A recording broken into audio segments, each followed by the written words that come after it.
a synth pro, and I'm just a chat. I'm a black belt, you know what it is. And my carpet, it's all covered in jizz. I'm Jared Genesis. Do you know what I am saying? I'm hanging at playground, watching kids playing. I'm an alpha, I live with my dad. You're a synth bro, and I'm just a chat. I'm a black belt, you know what it is. And my carpet is all covered in jizz. I'm Jared Genesis. Do you know what I am saying? I'm hanging at playground, watching kids playing.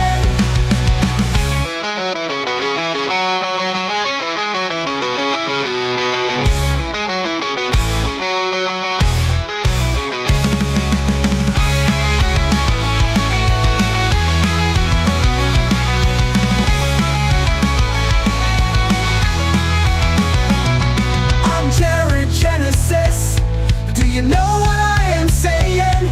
I'm hanging at playground, watching kids playing. I'm Jared Genesis. Do you know what I am saying? I'm hanging at playground, watching kids playing.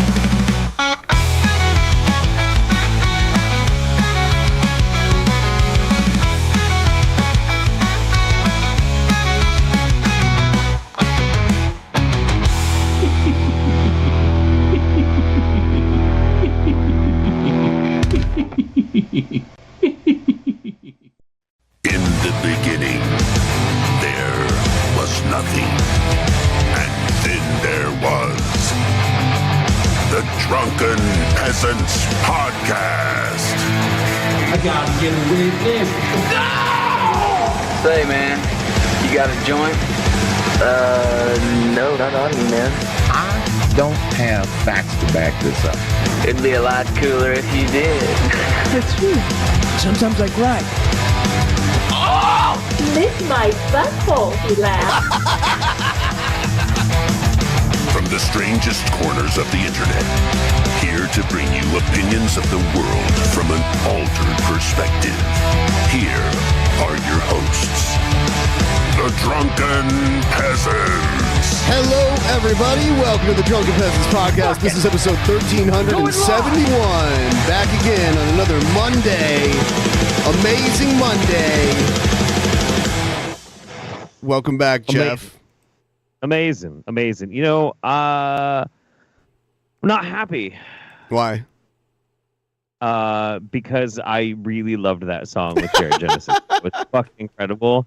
But it kind of ruined my whole year. My whole year. Why? That's a lie.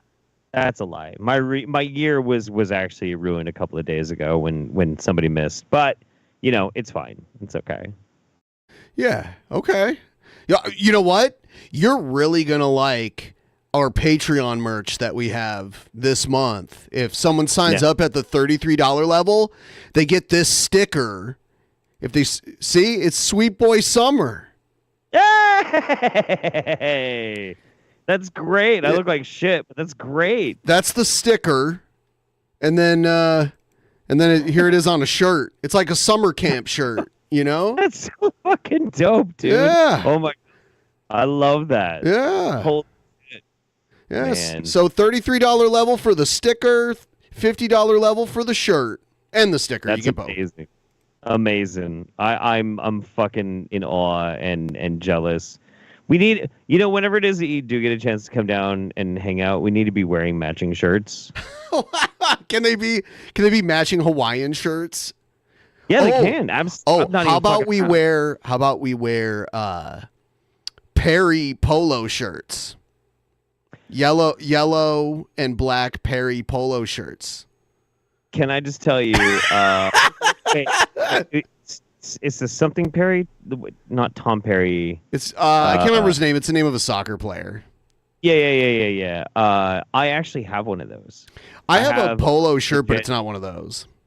No, I legit have a Proud Boys polo that I got from a former Proud Boy, and it's in my closet. He gave it to me.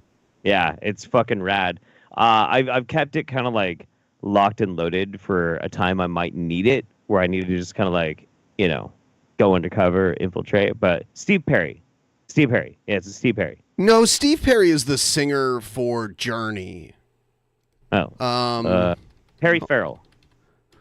Polo shirt. Let's see. Perry Ellis. It's Perry Ellis. Yes, it's the first name. Okay. Fair enough. I think. It's Yeah. my birthday No, I today. totally have one. Currently drinking Spice Box whiskey. Nice. Hell Delicious. yeah. Absolutely. Good for you. Happy birthday, Zachary. Hope your day is fucking amazing. That's cool as fuck. Or is it Fred Perry? It might be Fred Perry. I don't know. It's Fred Perry. Yeah, no, it's Fred Perry. Yeah, It's gotta Fred be Perry. It's Fred Perry. I have that. I have like a couple of Steven Crowder t-shirts that I got from the same dude when he was like, I'm not going to do this shit anymore. Thank you so much. Oh, Thank you. Wow. Yeah. As you can see, this is the first show of the week, but we're already almost 30% of the goal. So thank you guys, and feel free to let them fly, because we need to crush this goal so we can move on to next week's goal. Did I see Death Grips last year when they came through Portland? I know they came through when I was out of town and I wanted to fucking murder somebody. I fucking love Death Grips. Look, I don't care what your gender is, how ugly you are, or how repulsive you might be in any shape or form. If you walk up to me and you're like, hey, do you want to get drunk and listen to Death Grips? We're going to fuck. Like, it's just going to happen. That's all you, it's either, hey, do you want to get drunk and listen to Death Grips? Or, hey, do you want to get drunk and watch Event Horizon? And it doesn't matter what it is. I'm going to have sex with you. As long as it's legal, I'm going to have sex with you.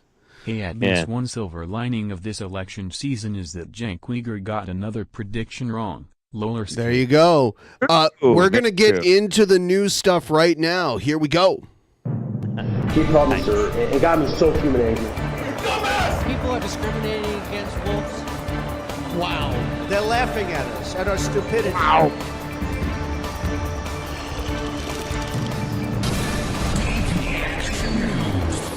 And you better well learn to love it. So more importantly, have you ever projectile vomited while having sex? I don't want to talk about this. I'd rather talk about the news. Because I got close. I pulled out and dove into a bathroom and made it to the toilet in time, but I almost didn't. So I almost was puking dog. Okay. Did you ever get closer than that? I don't think so, no. Okay. I don't think so. All right. Not yet. All right. Here is... I was actually recording this. This is why we were a bit late. I was recording this interview. It's Biden's interview with Lester Holt. And Lester Holt mentioned that it was not pre-scripted and it's not edited. So we get to see how Joe responds on the fly. Mr. President, thank you for sitting down with us. There's a lot to talk about. I'd like to start with the horrible events of last weekend. It has shocked a lot of Americans. A political rally, your opponent, Donald Trump, shot in the middle of greeting his supporters. You spoke to Mr. Trump afterward. Can you give me a sense of that conversation? Very cordial. I told him how concerned I was and wanted to make sure I knew how he was actually doing. He sounded good. He said he was fine. And he thanked me for calling him. I told him he was literally in the prayers of Jill and me.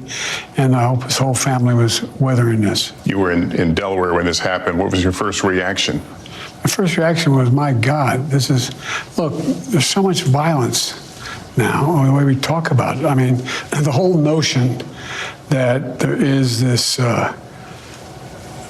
there's no place at all for violence in politics in America. None. Zero. Yeah, I mean, I will agree with them in so much as, like, usually American politics just export our violence to all the other countries. That's usually true. Although, you could make the case that there's a lot of political violence that happens on our border. That happens pretty often. We could talk about how we've been having rampant amounts of political violence from one very specific group, more so than any other. Do you remember Gabby Giffords, the Arizona? I think she was either a senator or a representative. She got shot in the head while she was doing a speech. Yeah. Oh yeah. Yeah. Yeah. nuts, dude. It happens. Usually not at the presidential level. That doesn't because of the security.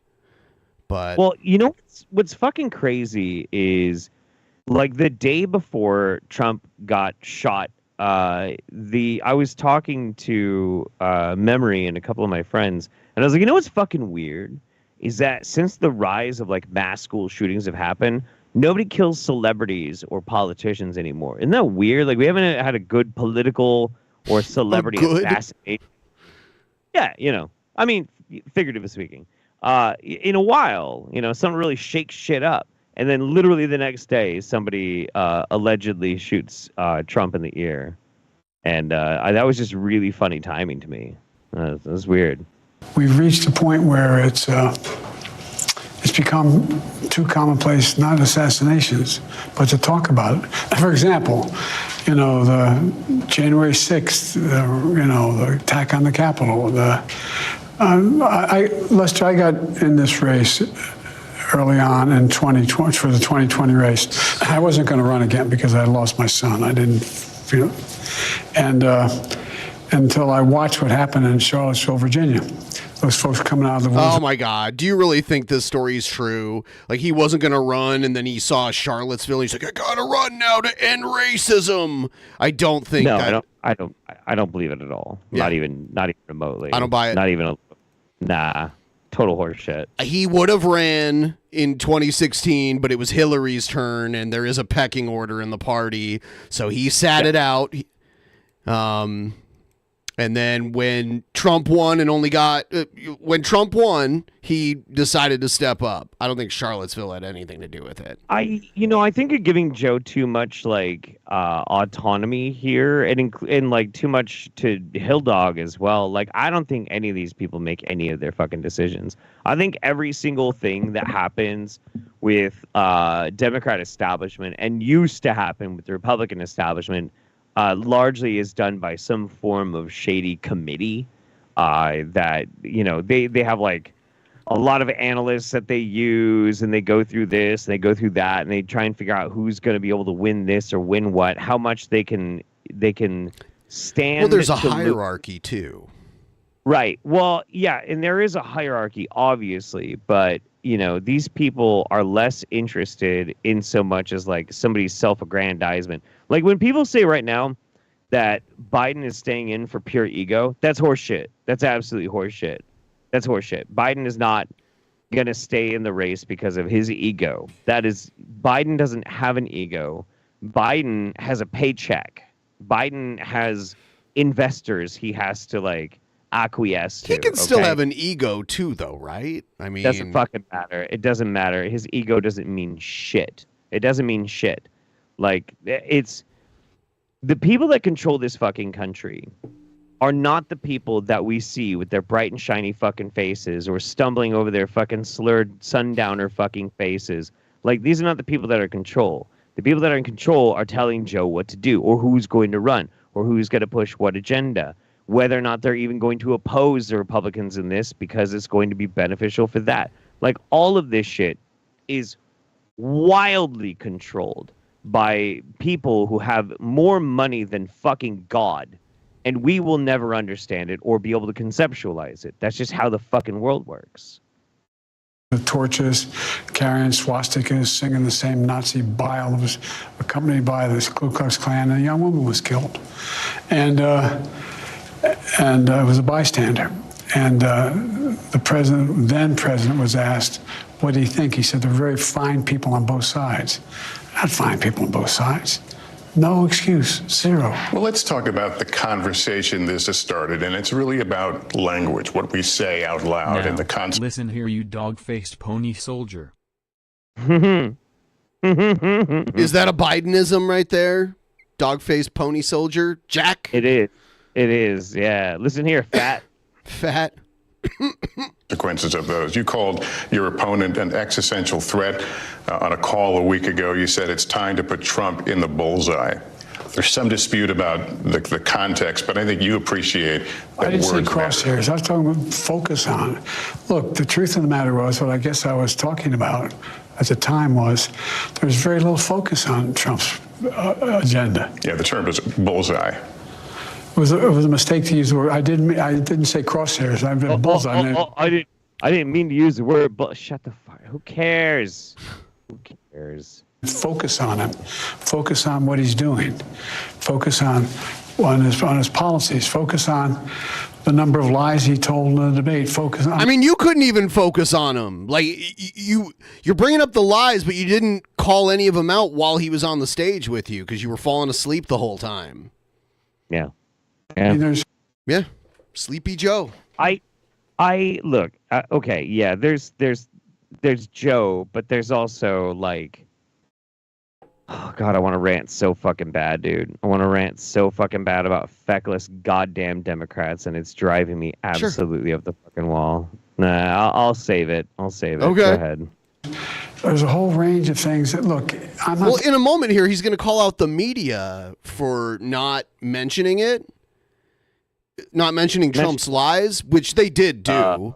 But yeah. He's like, you should have focused on me less and more on Trump's lies. But it's like, you were the one debating him and you didn't even focus on them when they were happening. The guy that said, I want to be a dictator on day one. I'm not the guy that refused to accept the outcome of the election. I'm not the guy who said that won't accept the outcome of this election automatically. You can't only love your country when you win. And so the focus was on what he's saying, and I mean the idea. But have you taken a step back and done a little soul searching on things that you may have said that could incite people who are not balanced? Well, Biden does get agitated during this interview too, by the way. He does get agitated. I would be agitated like a motherfucker too. What the fuck kind of question is that? He's saying, did you play a role in like the, political division or whatever? Well, Jesus fucking, it's the political division is a political division. But like, this is asking him this question right after Trump gets shot. And like, are you pushing a conspiracy theory with your air quotes? What's going on? I'll get into it later. Oh my God. What? I wasn't on the show when he got shot, so we can talk about it. But like, there is a context, there's an implication that Lester is giving here that like Joe Biden is somehow, responsible for the possibility of like this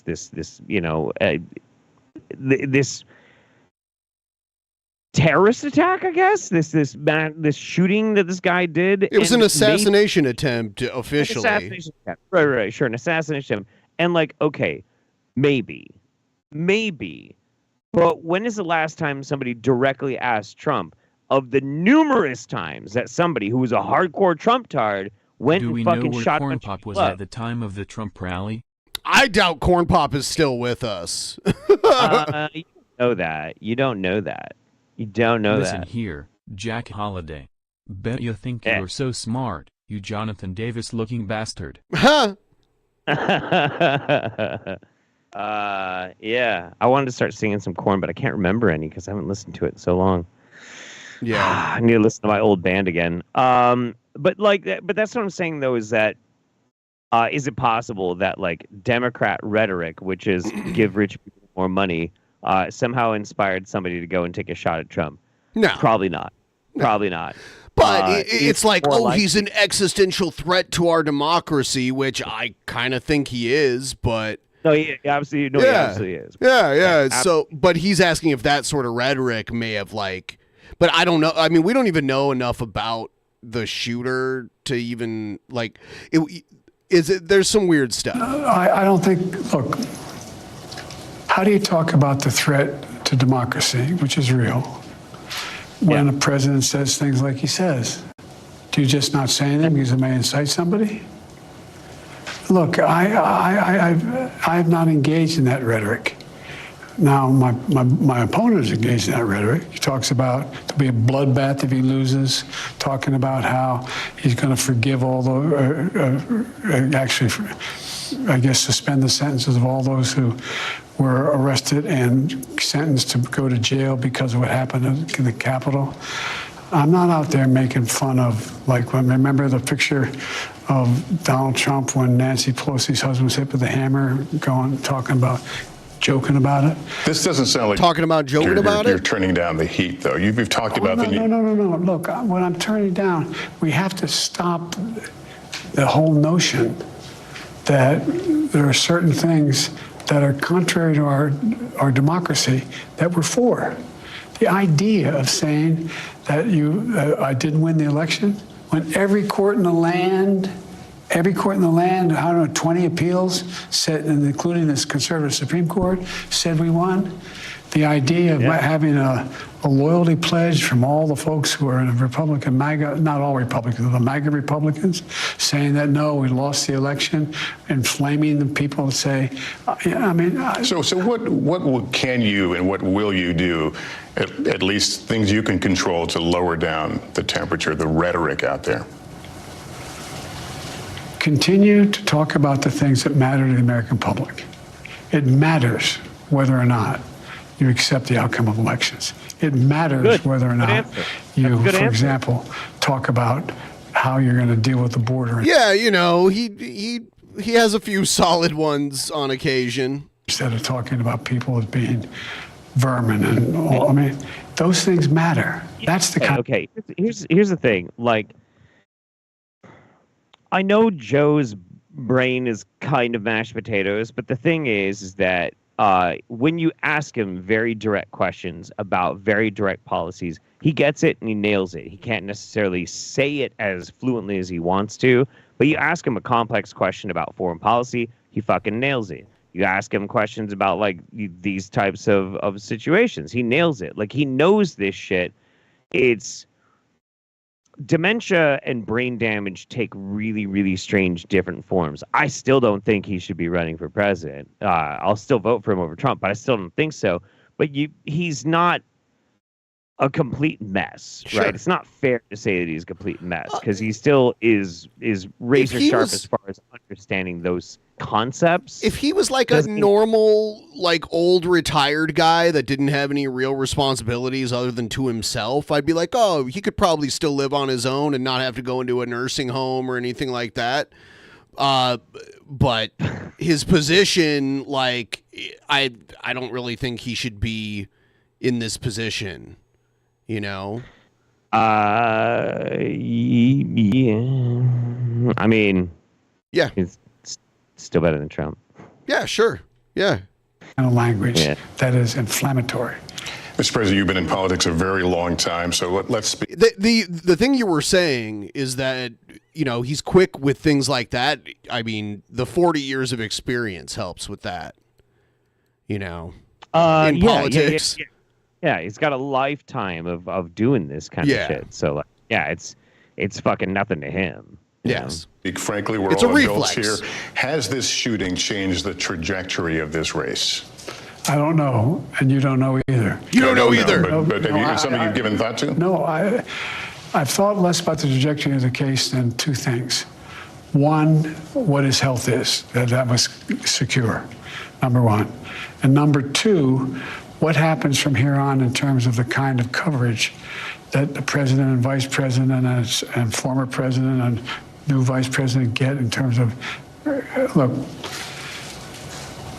I've never seen a circumstance where you ride through certain rural areas of the country and people have signs there, big Trump signs with middle signs saying F Biden, and the little kid standing there putting up his middle finger.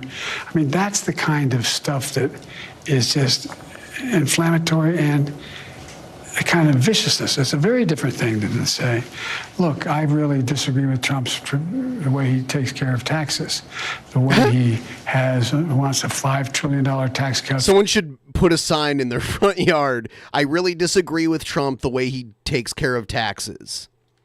Right. Sure. Very polite. I respectfully disagree.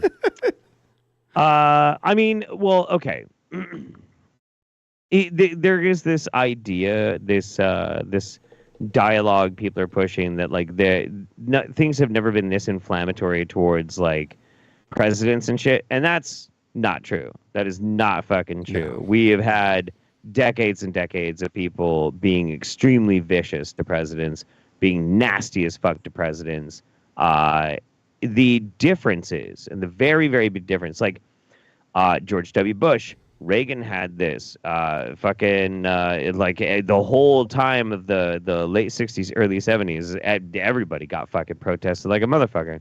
The difference now is that the fringe is now the mainstream and has hijacked the entire fucking party of one of the two parties of the most powerful country in the fucking And world. the internet helped that. I mean, it all was born on the fucking internet through a lot of different things. It's a very long and complicated conversation that I would love to be invited on somebody's podcast to analyze. But it's one of those things where the notion of it that they're trying to talk, things have never been this bad. Yes, they have. Yes, they have. That's not the problem. You're not talking about the problem being like, oh, people are being really nasty and mean. No, that's not the problem. The problem is that you have millions and millions of people in a fucking death cult. Like, that's the problem, dude. The problem is that this extremity has gotten to a fever pitch, and there are people that are hypnotized to the point where they might actually try and start a fucking civil war. That's the problem. That's the real fucking problem. With Tim Pool leading the fight. Oh, dude, Tim Pool is one of the greatest defenders of this kind of shit. Put him on the front line. Well, okay. We get into this big problem in this country, and it's all about civility, and people want civility. And way back in, like, even the time when I was kind of a shithead anti-SJW dude, and I was hypnotized by the concept of calls for civility. We need to be able to just have conversations. We need to be able to talk to people. We need to be able to have meme freedom, blah, blah, blah, blah, blah, blah, blah. And yeah, the concept, super great. That's not the point, though. The people who are very much pushing this kind of thing and still try and parrot it, fucking 8 years later, they're not actually interested in the ability for everybody to speak on civil terms. They're using it so that they can sneak further and further extremist fucking ideas into your head, meanwhile calling totally sane people lunatics and convincing everybody that the United States, that right now is the furthest right it has ever been in its entirety, is somehow at the threat of becoming a communist state. Yeah, that is crazy. That hypnotism voodoo is crafted and created and cultivated very carefully by online grifter shitheads that are classical liberals calling for civility. It's a fucking hoodwink game. It's bullshit. It's fucking bullshit. Some of them have even dropped the classical liberal camouflage. Like Dave Rubin called himself a classical liberal for several years. I'm pretty sure he just dropped that. He did, finally. He did. Even though classical liberal just means conservative. A lot of people don't know about this, though. Like, it's really interesting. If you have a conversation with somebody, like an online grifter shithead, right? Like a Sargon of Akkad or a fucking Quartering or a Tim Pool or whatever like that, or one of their fans, ask them if they're for neoliberalism. And they'll probably be like, no, and be like, okay, well, who invented neoliberalism? I don't know, Che Guevara or some shit. They'll probably say the wrong thing. It was invented by Ronald Reagan. You know what neoliberalism is, right? No, I'm not familiar with the term. Neoliberalism is the catch-all word that was used by Ronald Reagan and his fucking handlers to promote a radical new form of economics, whereupon we would be able to have more liberty and prosperity by simply giving rich people more fucking money. Okay. It's Reaganomics. Reaganomics. Trickle-down economics, voodoo economics. Yeah, neoliberalism is literally Reaganomics, which we still do. We still fucking do it. 40 years later, it is still a failed fucking economic system. We still do it. But if you say neoliberalism to people, they don't even know what the fuck you're talking about. They're just going to assume that it's something because they hear soy, liberalism. Transgender, some shit. Yeah. But it was all to slip in past people, not realizing that it was radical far-right fiscal conservatism that wasn't even close to like actual fiscal conservatism because they hemorrhaged money. Everyone, please like the stream if you haven't already. Give all 100% of you, give the stream a like. For people who are making a lot of money next time around. doesn't focus on working class people. But those are policy issues, and our history is a country that can thoroughly hash out those issues. And if you notice, what do I talk about with him? The policy issues where he's dividing the country. The policy issues that relate to democracy. Another question, if I can, about Saturday. Of course, the former president was wounded. One of his supporters died. A couple more people were seriously injured. Was this a massive security failure? I have had 2 meetings in the Situation Room with all the intelligence communities, the FBI, Secret Service, et cetera, and I've asked for a totally independent analysis, and we'll see what happens when that comes back. Do you have confidence in the Secret Service? Do you feel safe? I feel safe with the Secret Service, but look, and you saw what we did see was the Secret Service who responded risked their lives in responding. They're ready to give their lives to the president. The question is, should they have anticipated what happened? Should they have done what they needed to do to prevent this from happening? That's a question They should have had an agent on top of the building that the shooter shot from. That's a security. The perimeter should have, with someone who had the high ground like that on top of a building, that should have been part of the security perimeter. Right. Why did they let him get the Obi-Wan position? Okay. So there's a couple of things. I don't know if this is necessarily confirmed, but it was something that I kind of saw just a little bit earlier today, which was the part of the building that guy apparently was standing on top of was actually used for like strategy and training, and like it was a high security area. Nobody knows how the fuck he even got in there. It's really, really fucking weird. There was the report from the guy who saw him, and he was like pointing at the dude like, hey, there's a fucking guy up there with a rifle, and like trying to get the Secret Service's attention, and like told the cops, and the cops were like, yeah. But apparently, like, from their angle, the Secret Service couldn't see the guy initially, I guess. Wasn't he laying down when he was taking the shots? He was on his belly? Then there's also the reports that there was literally a cop that climbed up and saw the guy. And the guy was like, ah! And like the cop like jumped down because he's like, Uvalde! And that happened within like 5 seconds, and then he went and took the shot at Trump. Now, okay. Of course this is a security fucking failure. Of course it is. It doesn't matter what Biden says or what comes out of his fucking mouth. Of course it was a security failure. You know how I can say that? Why anybody can say that? And you're right? Because the guy took a shot at a former fucking president. And hit him. And yeah, but like it doesn't matter. He shot. It has been confirmed that he was hit. It's confirmed that he was wounded. Yes. Now, here's the thing that's really important. It doesn't matter whether it was successful or it wasn't, or they did everything that they fucking could. The fact that there was a guy that got up there with a loaded fucking gun and took a shot and pulled the fucking trigger, that is a security failure. Hands down. Done. That's it. Done. There's no, you can't just answer that and be like, well, no. Yes, it was a failure. Of course it was. What the fuck are you talking about? Jesus Christ. An open question. Is it acceptable that you have still not heard, at least publicly, from the Secret Service director? Oh, I've heard from him. But have you heard from her publicly? Publicly, I've sat down in a situation room downstairs with the Secret Service, the FBI, the national security agencies, the Homeland Security. He has like an ultimate brain fart moment during this interview, too. You'll see it. All the major elements. And there's 2 pieces of this, too. And it's not an excuse, it's just nor an explanation. There's a major piece of this relates to domestic, local law enforcement. They play a large role. And so it's a different I'm not saying they weren't competent either. I'm just saying it's a complicated process. And what has changed, by the way, Lester, is, you know me, I like to meet people. I like to walk out, shake hands, move, look.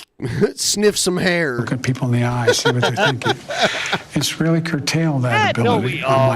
He's a man of the people. He likes to get in there and sniff some hair. And everybody's part. Hey, listen. If we ever have another DP meetup, I'm going to be sniffing everybody's hair. Sniff some hair, pat some bottoms. Yeah. And so, because there's a heightened notion.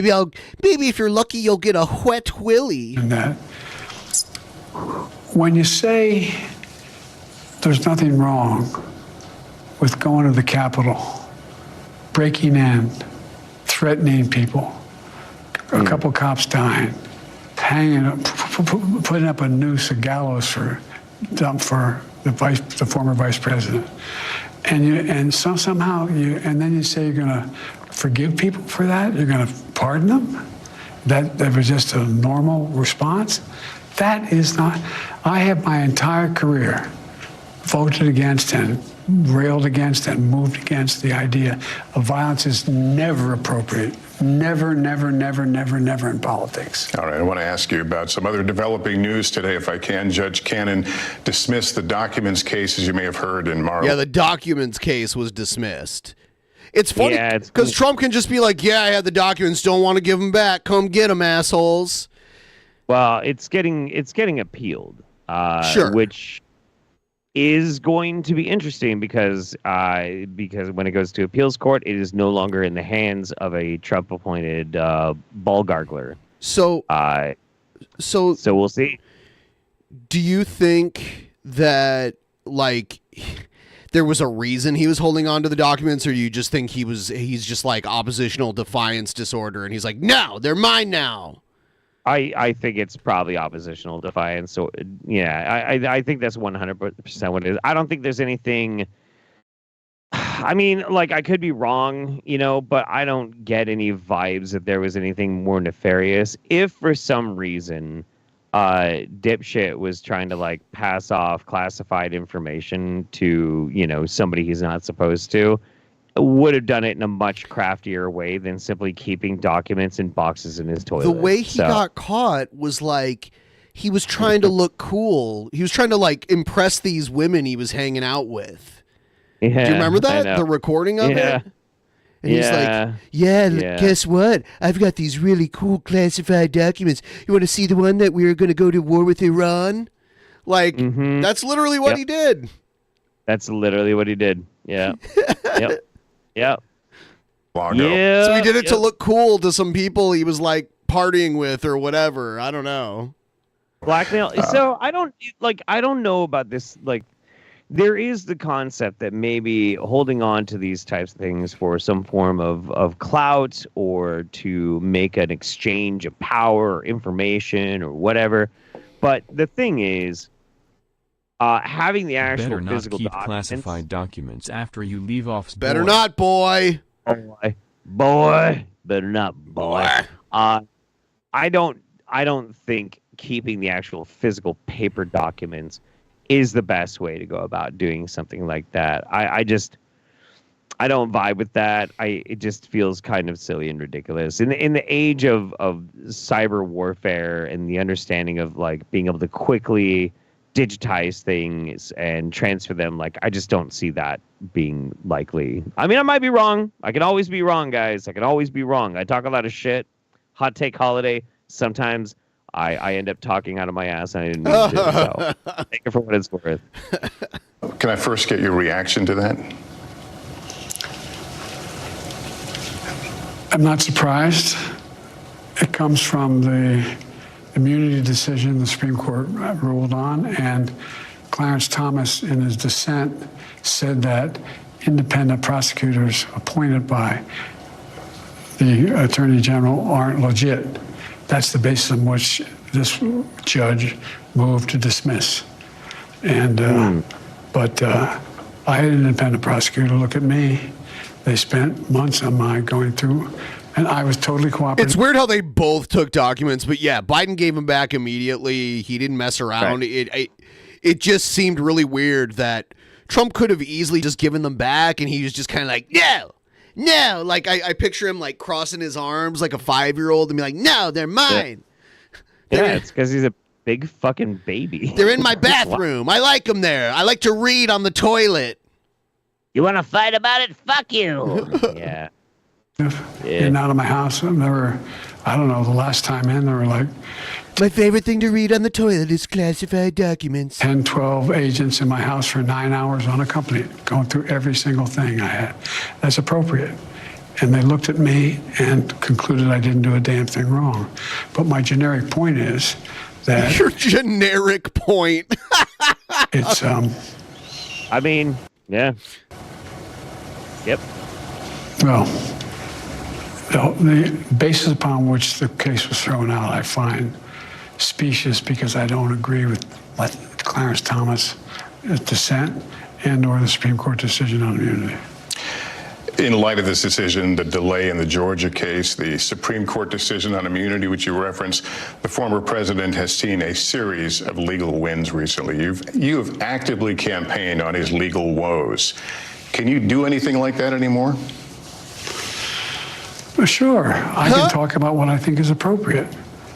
I think the Supreme Court made a terrible decision. I think the justices he appointed have, in fact, been the most conservative. And I would argue, if you survey constitutional scholarship, they seem out of touch with what the founders intended. Before this violent turn of events over the weekend, the talk, as you know, was about you and your future, if you should stay in the race.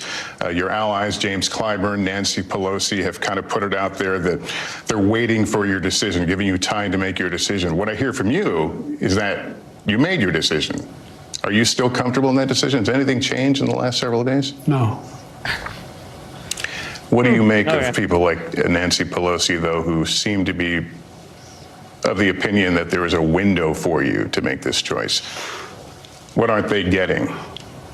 Yeah, I saw all of the Nancy Pelosi things where she's acting like Joe Biden hasn't said that he's running for sure. And she's just kind of like, well, it's his decision what he wants to do. We'll listen to him when he decides what he wants to do. And it's like, So, you know how I've been talking about how, Biden and they don't really have a whole lot of control or anything like that, and it's all by a committee or anything like that. There's a committee, but I legitimately believe that Nancy Pelosi does not have anything to do with those committees, and that she is absolutely not controlled by them, because only a fucking crazy dumb fuck old bitty bitch would act the way she does. She must not be able to be controlled by handlers. I don't fucking understand it. It's because there's not, the way you think of committee isn't, there is, a DNC, and then there's, outside influence on it, and there's definitely, donors and stuff like that they kiss the rings of, but, at the end of the day, Biden still has the nuclear launch codes, and he decides what the military does and where they do it. He gets advised, but there's actually nothing in place to stop a nuclear launch by the president. There's no mechanism whatsoever to stop it. Once the order is given, there isn't. Unless the person just refuses to do it. Like the people at the launch site, they could refuse to do it, but there'd be consequences for it. Pretty crazy ones, too. Yeah. Look, we knew this was going to be a close race from the moment he announced. The idea that we are in a situation where, if you look at all the polling data shows a lot of different things, but there's no wide gap between us. It's essentially a toss-up race. And I think one of the arguments that get made, you have the most successful presidency of any president in modern history, maybe since Franklin Roosevelt. Passed more major legislation no one thought. Okay, he's trying to position himself as an FDR. Yeah, no, he's no FDR. No. There was this list of what he wants to do in his first 100 days when he gets reelected, and I made the joke on Twitter he could do all these things today, and people were like, well, no, he technically couldn't, like half of them he could, and this, that, and the other. So do half of them. Yeah, do half of them and start pushing now for the other half. Yeah, and then we'd be like, damn, Joe gets things done. He's done half of these things already. We'll vote for him. Right. Do you know why he doesn't? Because he doesn't want to do them? Because his handlers don't want him to, man. That's why. Sure. They're like his... there are definitely people he answers to. Actually, there's different types of people he answers to. There Right. are like the people in the military that he listens to. There are the people who donate a shitload of money to the DNC. There's the people in the DNC that are like the old guard, which he is part of too. That's why he got to run. There's multiple different types of people that he has to like talk to, and he cares more about what they think than most normal people. You know, Right. Sure. Yeah, I get you. I don't believe there's like a cabal of shadow figures running the government. I just don't believe. No, it's nothing that cool. It's nothing that cool. It's so It's the boring. money people, it's the military people, it's the people who have paid their dues, like the Hillarys and the like Pelosi and Schumer and all of them. 100%. And I guess maybe the media people to some degree too. And that includes even the like social media tech companies also. That's not really big money when you come. I mean, like pharmaceutical companies, oil companies, textiles, like fucking massive conglomerates that put a lot of these other people to shame. Like Elon Musk and even Jeff Bezos are small fucking potatoes. That's not real money. That's not real money. These are billionaires that have unbelievable amounts of wealth. That's not real money. Real money, real fucking power are things that are not quantified into like, look at this rich guy, right? That ain't it. That's not what we're talking about. It's estimated that Vladimir Putin, well, I don't know about now, like pre-war, Vladimir Putin was assumed to be the richest like individual person on earth. That's so fucking absolutely. I don't know if it's true anymore, but absolutely, yeah. And it's not about how much money is in his bank account, or if you total up this or total up that, how much it's worth. It's what he controls. Yeah, he's a corrupt dictator of his own country, a very large country. He might not own, this massive industry, but he controls it, and he controls a lot others. And so you have to think how much sway he can push that into, and how much he has the ability to influence financially. That's power. That's real power. Not like money power. It's power, real fucking power. Oh. And that's the people behind like Biden and all that kind of There's a lot of countries in Eastern Europe that depend on Russia to supply their natural gas. And there's been times where he's gotten pissed off and just not traded natural gas with like countries, and like wintertime comes and shit. Yeah, it's a real thing. Get done. Well, yeah, dude. It's fucking nutty because like there's always going to be some line of shit that's always offered to us. Why this happens, why that happens, blah, blah, blah, blah, blah, right? And it's utterly fucking insufferable how this kind of shit works. But if you're able to understand that power and influence and like real money, how it actually works, things become a little bit more clear.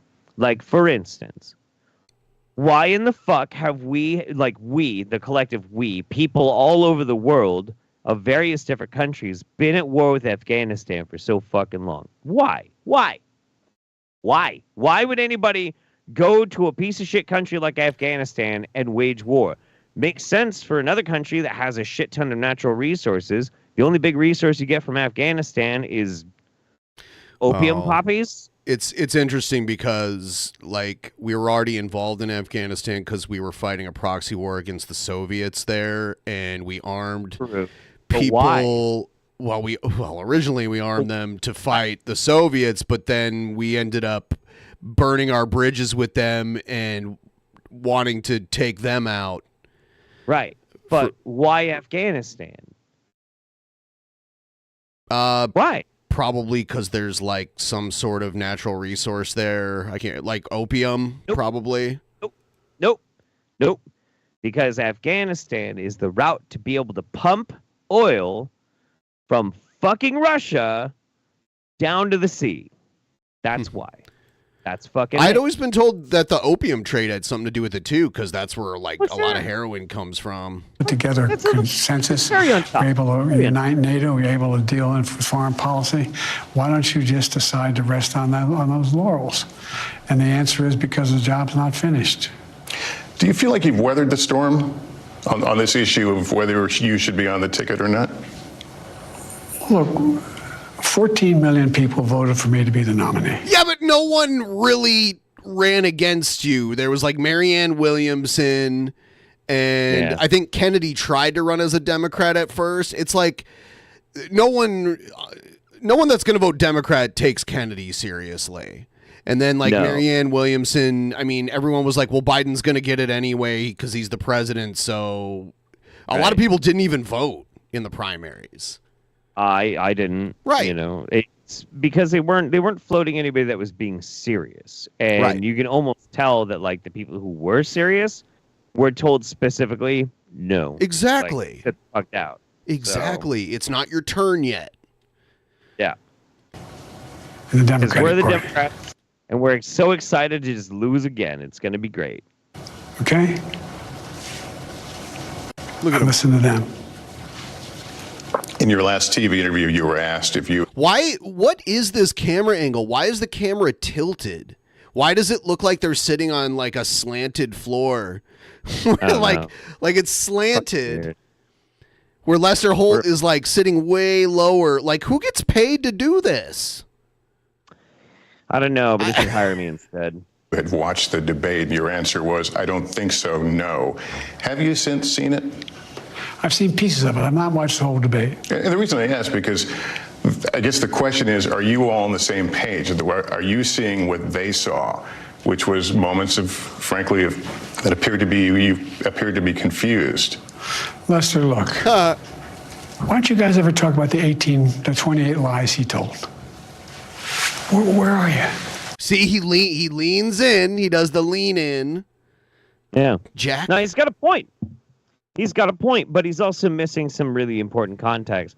The reason why the media isn't calling Trump on a bunch of his bullshit is because everybody's just given up, and they're like, yeah, he's just going to lie. They've been doing... They have been calling out his bullshit. The shit he said was fact-checked. The fact of the matter is that Biden was the guy on stage debating him and didn't call it out then. Why is it the media's job to call out the stuff Biden didn't call out during the debate while he had him right in front of him? Well, to be fair, it is literally the media's job to try and fact check. They did, but Biden gave the media a bigger story because he failed in every aspect of that debate.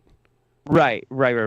And I'm agreeing with you because like the biggest part of this is that it doesn't matter whether the media comes back later and fact checks him right, then.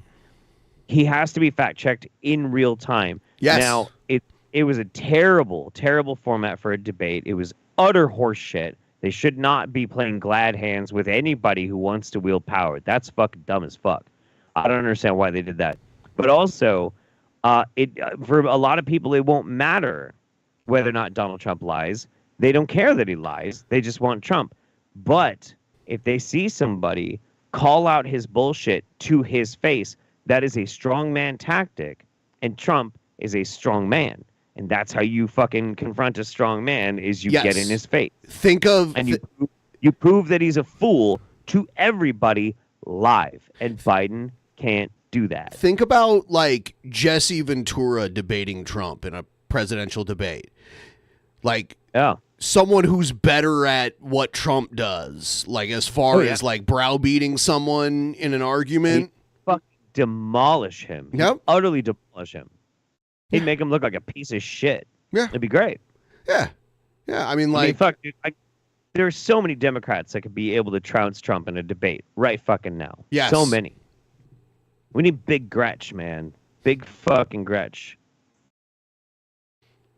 On this. Why didn't the press ever talk about that? 28 times it's confirmed he lied in that debate. I had a bad, bad night. I wasn't feeling well at all. And I had been, without it making, I screwed up. But I just asked a question because I had a bad night. I screwed up. Idea that you may or may not have seen what some of these other folks have seen. You're not on the same. I'd have to see. I was there. I'd have to see it. I was there. And by the way, seriously, you won't answer the question, but why didn't the press talk about all the lies he told? Well, I haven't heard anything about that. We have reported many of the issues that came up during that debate. No, you haven't. We'll provide you with them. God love you. Okay. So there's that. Why don't you call out the lies, Jack? I'll wait for Jeff to come back before I play these other videos. There's some interesting videos of the shooter out there that I wanted to take a look at. Please like the stream and help us get a little further on our goal here. We're at 32.6% of the way to the goal. Try to shoot for 50%. Use the link right there in the chat. Send us your thoughts on all the stuff we're watching and reacting to. Do it that way. All right. Yeah. All right. Okay. I think this is that video with the shooter talking about his wee-wee. Yeah. All right. Let's see. 6'4". I go to Stanford University. I have a 10-inch penis and 6'4". I go to Stanford University. I have a 10-inch penis. Okay. Yeah. Very nerdy guy. You know? Very, very, very nerdy guy. And then he's in this commercial here, right? Yeah, I guess so.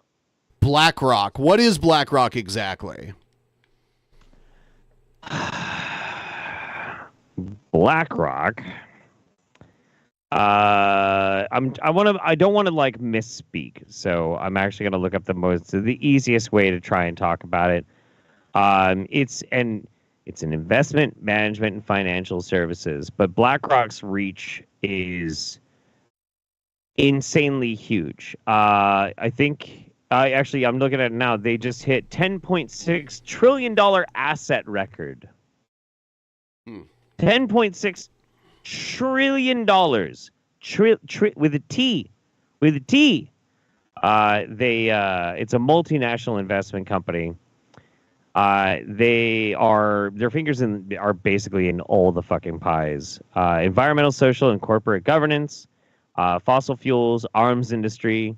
They're tied to human rights violations in China. All sorts of fun shit, like crazy stuff, dude. Well, crazy, I guess the shooter is allegedly in this video. Let's see. I teach AP and honors. Okay, that's supposed to be him sitting at the desk right there, right? Yes, that is literally him sitting at a desk right there. Yeah. Okay. Looking up the dude. Black Hawk football. Is this like where he was going to college or something? I don't know. Or is this in high school? Is this high school? I think this might actually be in high school. Well, the kid was only 20 when he died. Yes. Yeah. Economics in Pittsburgh, Pennsylvania. Pittsburgh. Okay. Yeah, so he did live near Pittsburgh. They did live near Pittsburgh. Financial well-being to me is knowing that I can be free to do the things that I love to do. I hope when I retire someday, they say, that guy made this place a special place to come. There he is right there. Yeah, that's the guy. That's the boy. The boy. To school and gave as much as. That's so weird. It is really strange. So yeah, one of the problems that you have when it comes to BlackRock. How Biden says he wasn't feeling well as an excuse for the debate, but Trump got his ear pierced by a rifle and was able to give a power fist and take a badass photo. Come on, Biden, step down, pull out a young player, a back pocket Obama.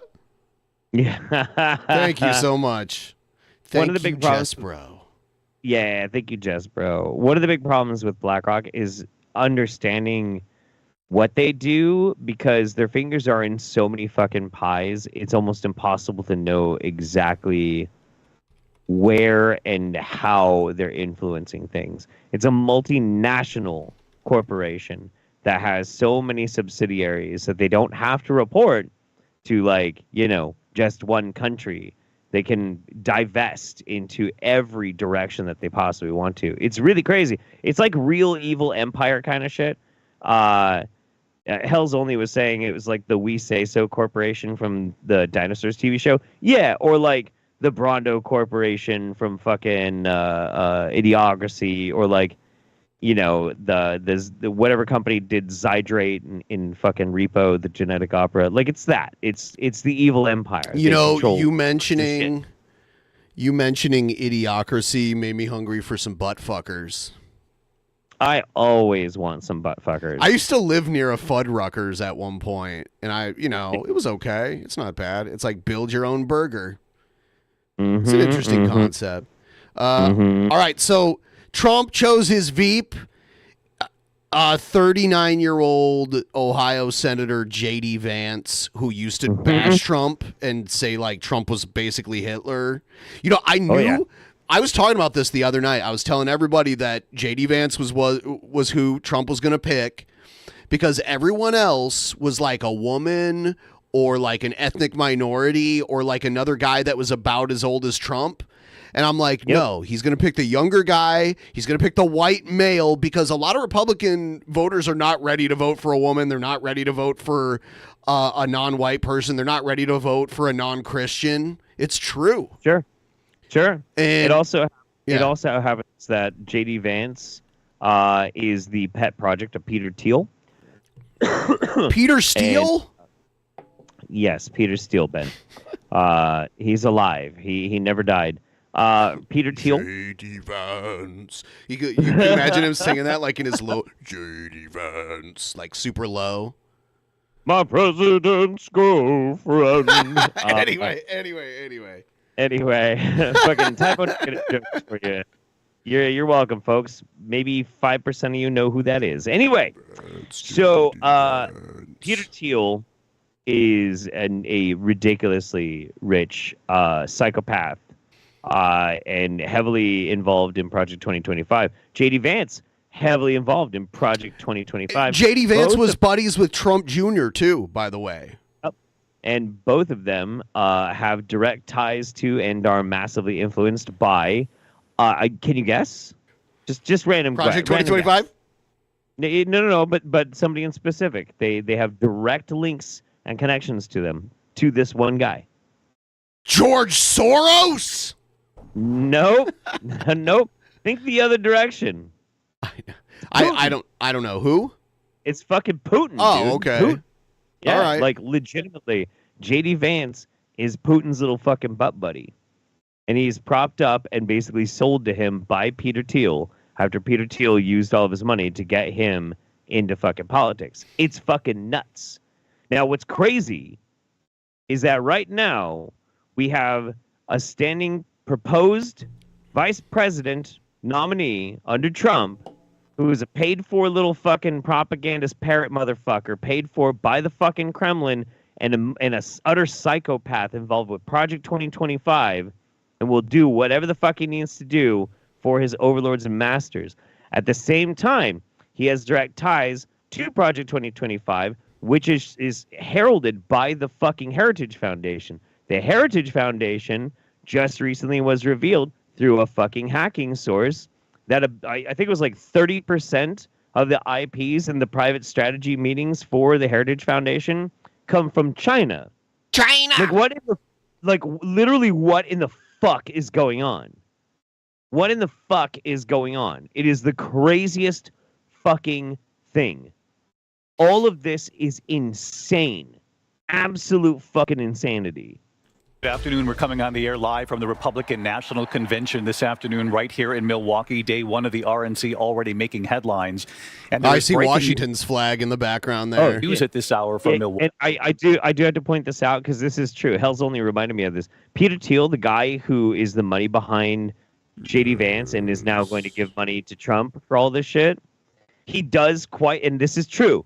This is fucking true. This is not a conspiracy theory. This has been, he has said it himself. He fucking drains blood from his son to inject into him for longevity experiments to try and live forever. I'm not fucking kidding. This is not a conspiracy. Look it up. Milwaukee, because just Google moments ago, former President Donald Trump revealing his pick for vice president. Senator JD Vance, now his running mate. Trump making his choice from a short list from 4 or 5 finalists in the end. This is the first time in 36 years that a presidential candidate has announced a running mate during the convention. Of course, the convention just getting underway. The last time this happened, 1988, George H.W. Bush introducing Dan Quayle. That was actually during a rally. But while the convention was underway, I think it was day 2 of the convention back then. So many decades later, Donald Trump announcing on day 1 of the convention that his running mate will be JD Vance of Ohio. I'm joined here in the broadcast booth by Martha Raddatz, John Carl, our team on the floor, Rachel Scott and Terry Moran. But John Carl, first to you, your reaction on the choice of JD Vance. Well, first of all, I believe this will be the youngest running mate if he becomes vice president, the youngest vice president since Vice President Breckinridge, who served Buchanan back before the Civil War. Yeah, it is. It's crazy to have a vice presidential candidate in their 30s. That is kind of rare. Civil War. So he's only 39 years old. He's been in the United States Senate for less than 2 years, elected in 2022. But he is somebody who is extremely popular among what you might call the MAGA wing of the Republican Party, a conservative firebrand. Came on the scene with a best-selling book, of course, Hillbilly Elegy, which was what a cringy name for a book. Seen as a way of kind of explaining the Trump phenomenon. But back then, he's from like southwestern Ohio, so like kind of near Cincinnati, like the Cincinnati, Kentucky, Indiana border around there. Somebody who was strongly anti-Trump in 2016. He was very critical of Trump, but after Trump won, he came on, as a few of them kissed the ring. As a big Trump supporter, and this will electrify the MAGA wing of this convention, which I think is the convention. And I'm not even sure people on the floor recognize. It's going to be weird when they're all fighting to be Trump's successor, when Trump isn't. That would have been the craziest thing about, like, had the attempt been successful, they would all, like, after the period of, like, shock and mourning of it all, they'd all, because they'd have to find a candidate, you know what I mean? Because he hadn't named a vice presidential candidate at that point. Right. So, well, okay. I got to tell you something, and this is going to sound kind of weird because, like, you know how much I don't like Trump. Sure. JD Vance being his vice president is like the worst thing that could possibly happen. Oh, it's terrible because Trump's not a young guy. Like, he could croak at any moment in office, like, of natural causes, let alone assassinations and shit. Right. And Trump's bad. And it's not that JD Vance is bad, because JD Vance is a hollow puppet, but the people that control JD Vance are fucking worse than Trump. Right. They are worse. Right. They're way worse than Trump. Yeah. So, like, if for some fucking reason Trump manages to get to become president again, I will cross my, I'm not going to pray because I don't believe in God, but I will cross my fingers as hard as I can that motherfucker survives the whole 4 years, because I do not want to see a JD Vance president. I don't want to see what that looks like for this country. Like, that's fucked up. It's crazy. It's absolutely fucking nuts. Someone in the chat said rich people tend to live longer than most, like Bush Sr. Bush Sr. was in good shape. Bush Sr. was never like an overweight, like McDonald's eater like Trump is. True. Like, I mean, both the Bushes. They do have a point. I mean, no. They can afford better health care, so they do tend to live longer, but it doesn't negate like being obese like Trump. Like, I don't see Trump lasting too long. that the announcement has been made because this is roll call, also another significant moment. We'll talk more about JD Vance here in just a moment. Let's take you live down to the floor and let's listen. This is the roll call. We're getting closer to the state of Florida. Look at the woman wearing the King Cobra JFS hat. Which I believe, given the math so far, will be the state that puts Donald Trump over the top. Stolen valor, hunt. Massachusetts right now. Let's listen in and get a sense of the energy on the floor. Pursuant to the announcement of the delegation and the rules and procedures of this convention, Massachusetts, 40 votes, President Trump. Indiana. Massachusetts, on to Indiana next, Georgia, Utah, Maryland. It's weird how this is just a formality. Texas, Ohio, JD Vance representing that state as the junior senator. Where's his record? From being a when's he get to take his was the person that okay, both of the Trump boys are two of the Trump boys are here. Trump's inner circle. They won't let Barron come because he makes them all look short. Who, right until I think as early as this morning, we're pushing the former president to pick somebody else. But this is. Have you noticed how they always have to shoot Barron in low light because otherwise people will realize he looks exactly like Ivanka? Texas. This is Donald Trump Jr.'s candidate, close friend, and somebody he's been pushing for a long time. JD Vance. I mean, in reality, you do tend to look more like your siblings than a lot of times even your children will look like you because they have the DNA of whoever you.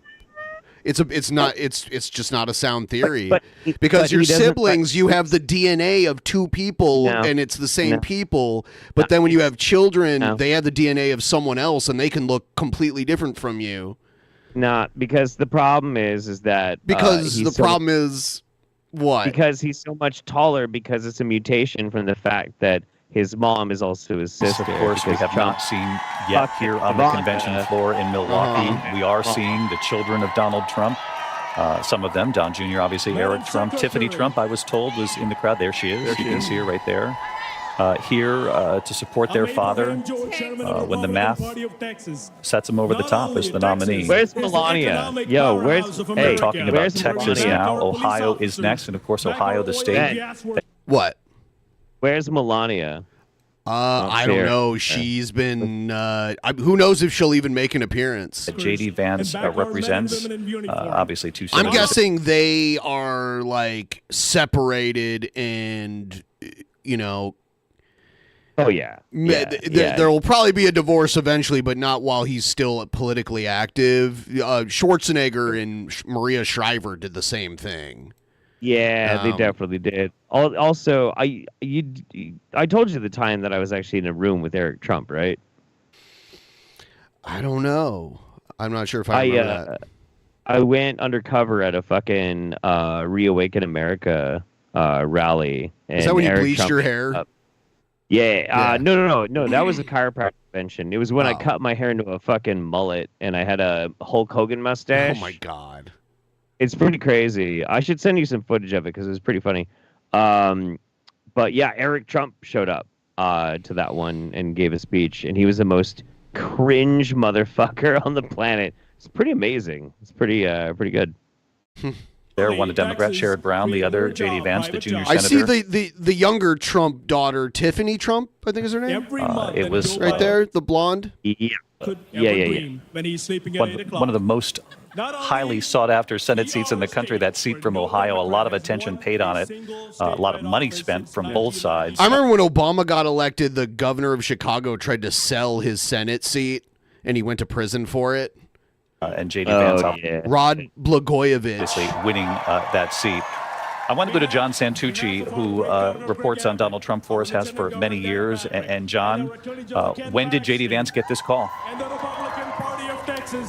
David, it sounds like it's a call that came, believe it or not, with just in the hour. I'm told by my sources that up until just a few hours ago, JD Vance had not received any formal call, any formal offer from former President Donald Trump. Hey, John, let me just interrupt you for 1 second, John. I want to get right down to Rachel Scott, who's with Don Jr. Rachel, can you get a question to the former president's son? Yeah, Mr. Trump, the reaction just came in. It is going to be Senator JD Vance. What is your reaction to this? I'm incredibly excited. JD's become a really good friend of mine over the last few years. I think he helps us across the board in so many of the swing states that are going to be so critical. His story is just which an swing incredible states one. is he It's the going to American win? dream. It's about total success. He's just going to be an incredible pick. The former president endorsed JD Vance in his Senate race. It was really a bright spot for Republicans and what was really a disappointing year. What are you hoping that he brings to this ticket? The same energy he's brought Republicans in the United States Senate, I want to see. You know, with the landscape the way it is now, Biden has to win both Michigan and Pennsylvania. It's probably, yeah. It's not looking good. I was looking at this map. Like, which ones? Okay, let's look at the ones that aren't dark colored. Okay, like realistically, I'm looking all the light red. You know, so I'm pretty sure Biden will win New Mexico. I'm pretty sure he'll win Colorado. I can't believe Oregon. I guess you guys have those defectors that want to move to Indiana, or I mean not Indiana, Idaho, rather. Oh yeah, it's fucking stupid. Yeah, I mean, look, Let's assume that's blue. Okay, all right. Let's assume that's blue. Let's make this one blue. We'll make Virginia blue.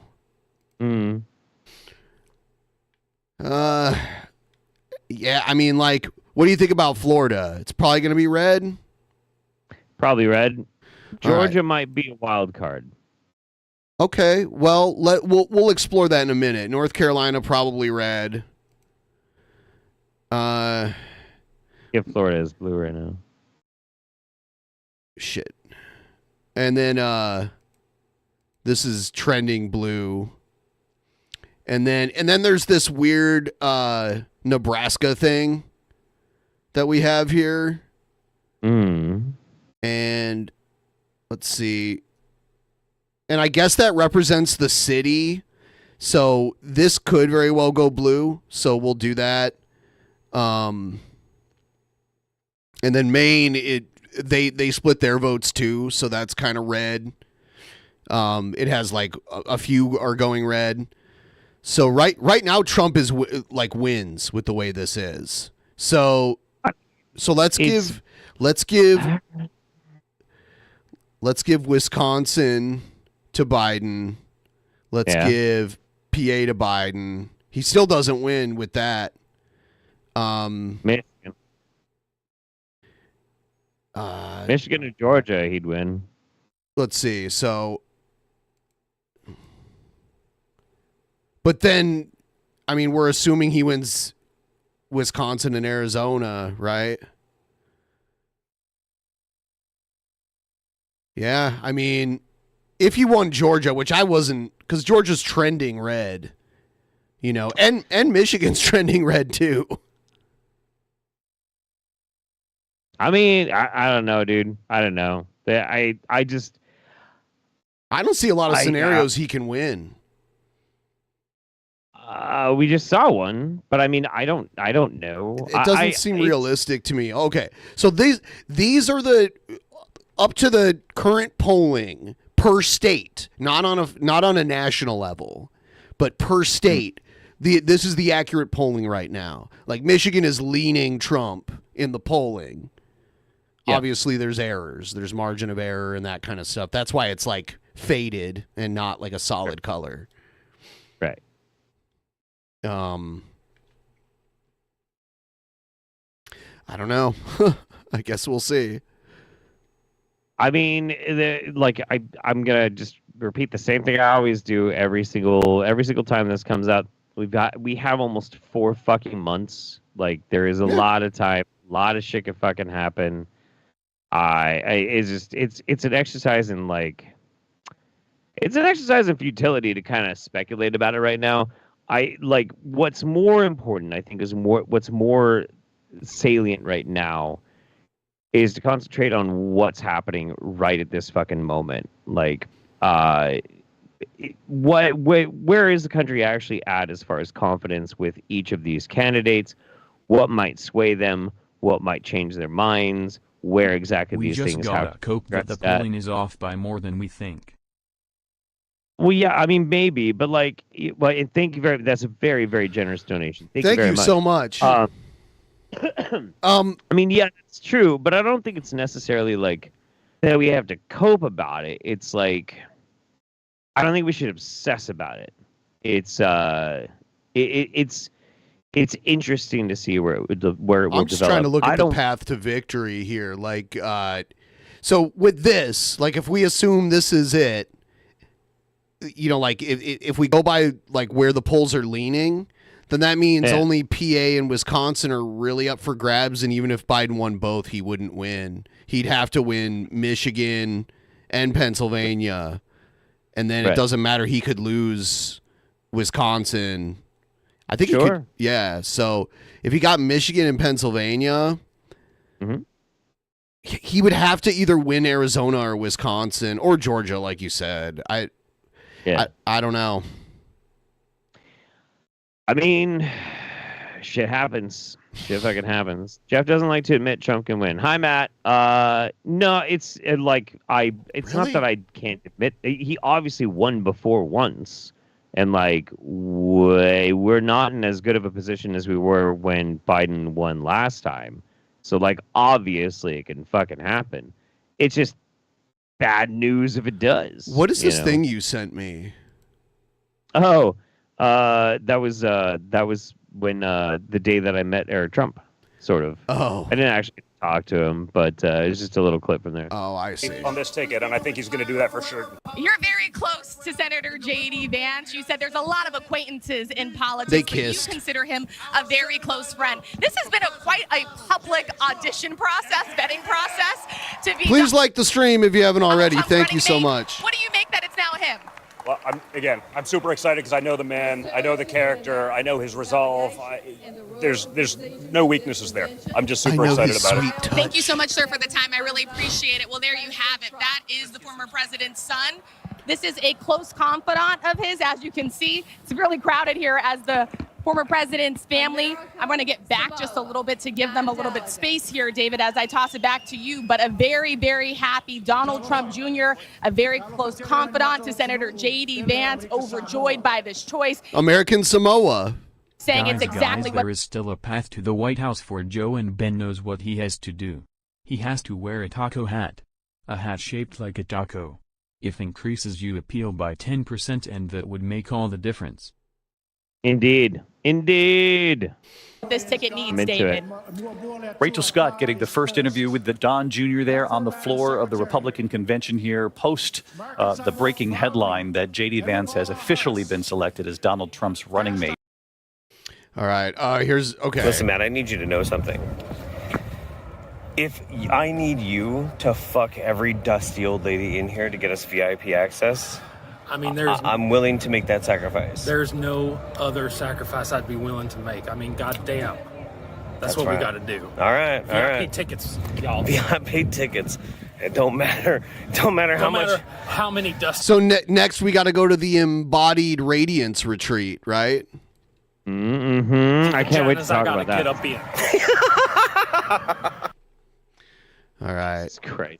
We went and recorded that like 3.5 years ago or some shit. It was a long time ago. I was super fat back then too. And I've been promising to make a video about that event that we snuck into, but I've never gotten around to it. And I am sorry for everybody who's been waiting for that. I just don't know when the fuck it's going to happen. Here's the Embodied Radiance retreat, just to like touch on it for a second here. You want to go to it? I want to talk about it. I do. We'll talk about this after. Is there a video or? I don't have a video. Well, okay. There were some videos that I was going to record, but I missed them. And like a lot of her videos are like the vanishing kind of videos. But, right. There's Art Van Grow. Yeah. So I was talking to Matt about this because Matt's all about that van life too, and I'm like, dude, you gotta fucking hook up with Art Van Grow. And he's like, well, who the fuck is that? He doesn't know who Art Van Grow is. And I tried to. I know, there she is right there, Amanda. apparently Art Van Gogh is now doing a wellness retreat. Yes. And I want to go, but I'm not paying for that fucking ticket. It is pretty expensive. It's pretty fucking expensive. I like the ticket where you pay her and then she puts you to work. She gives you a discount. You still have to buy a ticket, but she'll put you to work, so it's cheaper. Yeah. No, I want the really fancy one where I get to stay in a fucking in a cabin. Yeah, absolutely. So let's look at the schedule here. Are you excited about any of these? I am actually super. Okay. Arrival. Okay. So arrival, camp setup. So you can set up your tent. Yep. Opening circle and intentions with hosts. Cool. Kirtan. Don't know what that is. Jessica. I looked it up. It's like some. I think it's some Hindu stuff. Okay. Well, community bonfire and sharing. All right. Fine. It's a type of Indian chanting that originated 2,500 years ago. Oh, okay. Yep. All right. Friday, I embrace the pleasure in my life. 10 a.m. to noon, sacral yoga flow with Jasmine and group Reiki with Jasmine and Michelle. Healing frequencies with Michelle. Integration and intentional community lunch. Sensual embodiment with Lona. Integration and intentional community dinner. Forest fondue with Michelle. 9 to midnight is ecstatic dance with Lona and bonfire. Forest fondue. Yeah. Have you noticed that, like, so far Thursday and Friday, Art Van Gogh isn't doing anything? She doesn't do anything. And by the way, they give you food, but it's not like there's not a lot of food you get. You got to bring some of your own food if you want food. Saturday. She actually does do some stuff. Somatic sounds, which means entheogens with Amanda and Michelle 7 to 8. Microdose support available, which means they have mushrooms, which is cool. Yeah, they're not. It's not exactly legal, but I don't care. I mean, I'll take mushrooms with Art Van Gogh. Oh my god. What? I'd totally do it. I'll fuck her mind up, dude. It'd be great. I am not the kind of person you want to take mushrooms with if you've never taken mushrooms. You do not want to fucking trip with me if you have not tripped a lot. It is a bad idea. Don't fucking do it. Sunday. All right, fair. Yeah, it looks like she only has like 2 hours worth of work for the whole fucking weekend. What the shit? She owns the property that they're doing it on. Here it is. It's on the peninsula. And the seed? The seed, yeah. I should see if I could offer her some seed.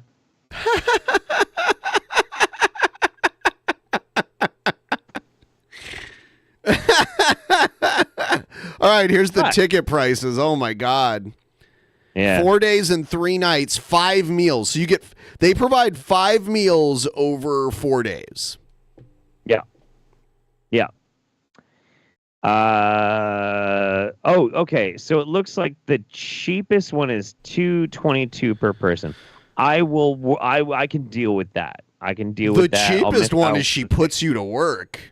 I'm not fucking doing that. But if somebody wants to buy me a ticket to this for $222, I will go with a bunch of hidden cameras. If you I guess $555 per person, you get a beach in the morning, I think is what it says. Ooh, hey, can I realize what I'm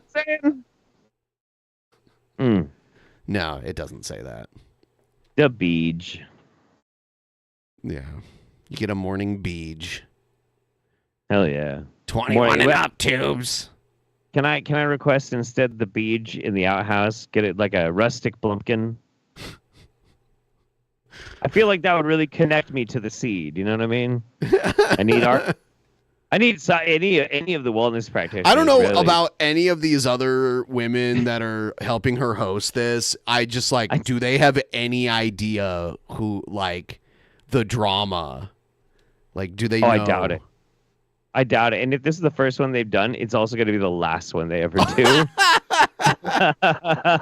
Let's be honest. This is going to be the fucking last one. They're going to have to deal with her once, and then none of these people will show up to this event again. Yes. No way. No It's fucking true. way. It's true. I want to go though. I totally want to go. That'd be great. It's pretty crazy. Ben, we should both go. We should both go. We'll go. I don't want to pay that much money to Art Van Gogh. No, we'll get it crowdfunded. We'll take a bunch of fucking hidden cameras. We'll dress like fucking monks and like maybe get extensions in our hair so it looks like we've got dreadlocks and shit and never take off our sunglasses. Dude, we could totally do this. Everybody's going to be so high they won't even be able to tell it's us. Is that how it works? Yes. God damn it. Is Mama J up there? That's where she's been hiding. She posts so much stuff online. It's just ridiculous. I don't even remember what any of her shit is anymore. Art Van Gogh is where you get most of it. She was on YouTube, but she left YouTube after all the Home Depot stuff blew up. Yeah. But if you follow her on like Instagram or Facebook, she posts like 1 million like schizo rants a day, and she advertises OnlyFans and that kind of stuff. Fuck yeah! Get your bag, girl. Get your fucking bag. Oh, that's a butt. Hold on. You know what? There is like an ad. Hold on. Really? Hold on. I wonder if I can get this. Let's see. Hell yeah. Oh, she was going to Burning Man. Oh, no. Is she? She's talking about it. The Burning Man Project's Reignition 2023. Nights of Spring.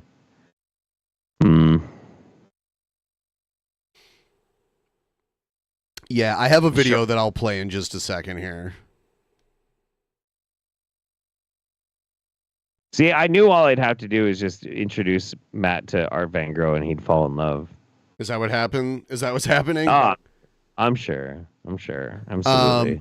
So here's a photo from her Facebook. These are, the women she's collabing with on this.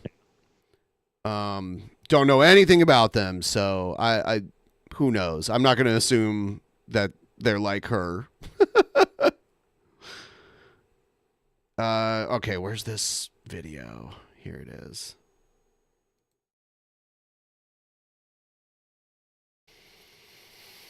I'll have it in just a second here. This is our Burning Man fundraiser. Yeah, maybe, dude. Yeah. I don't know how many people are going to show up to this. Let's see. Look, I'm going to turn down the music because I don't know what it is, but they're all like dancing in a field. They're twerking, I guess. Kinda. Sort of.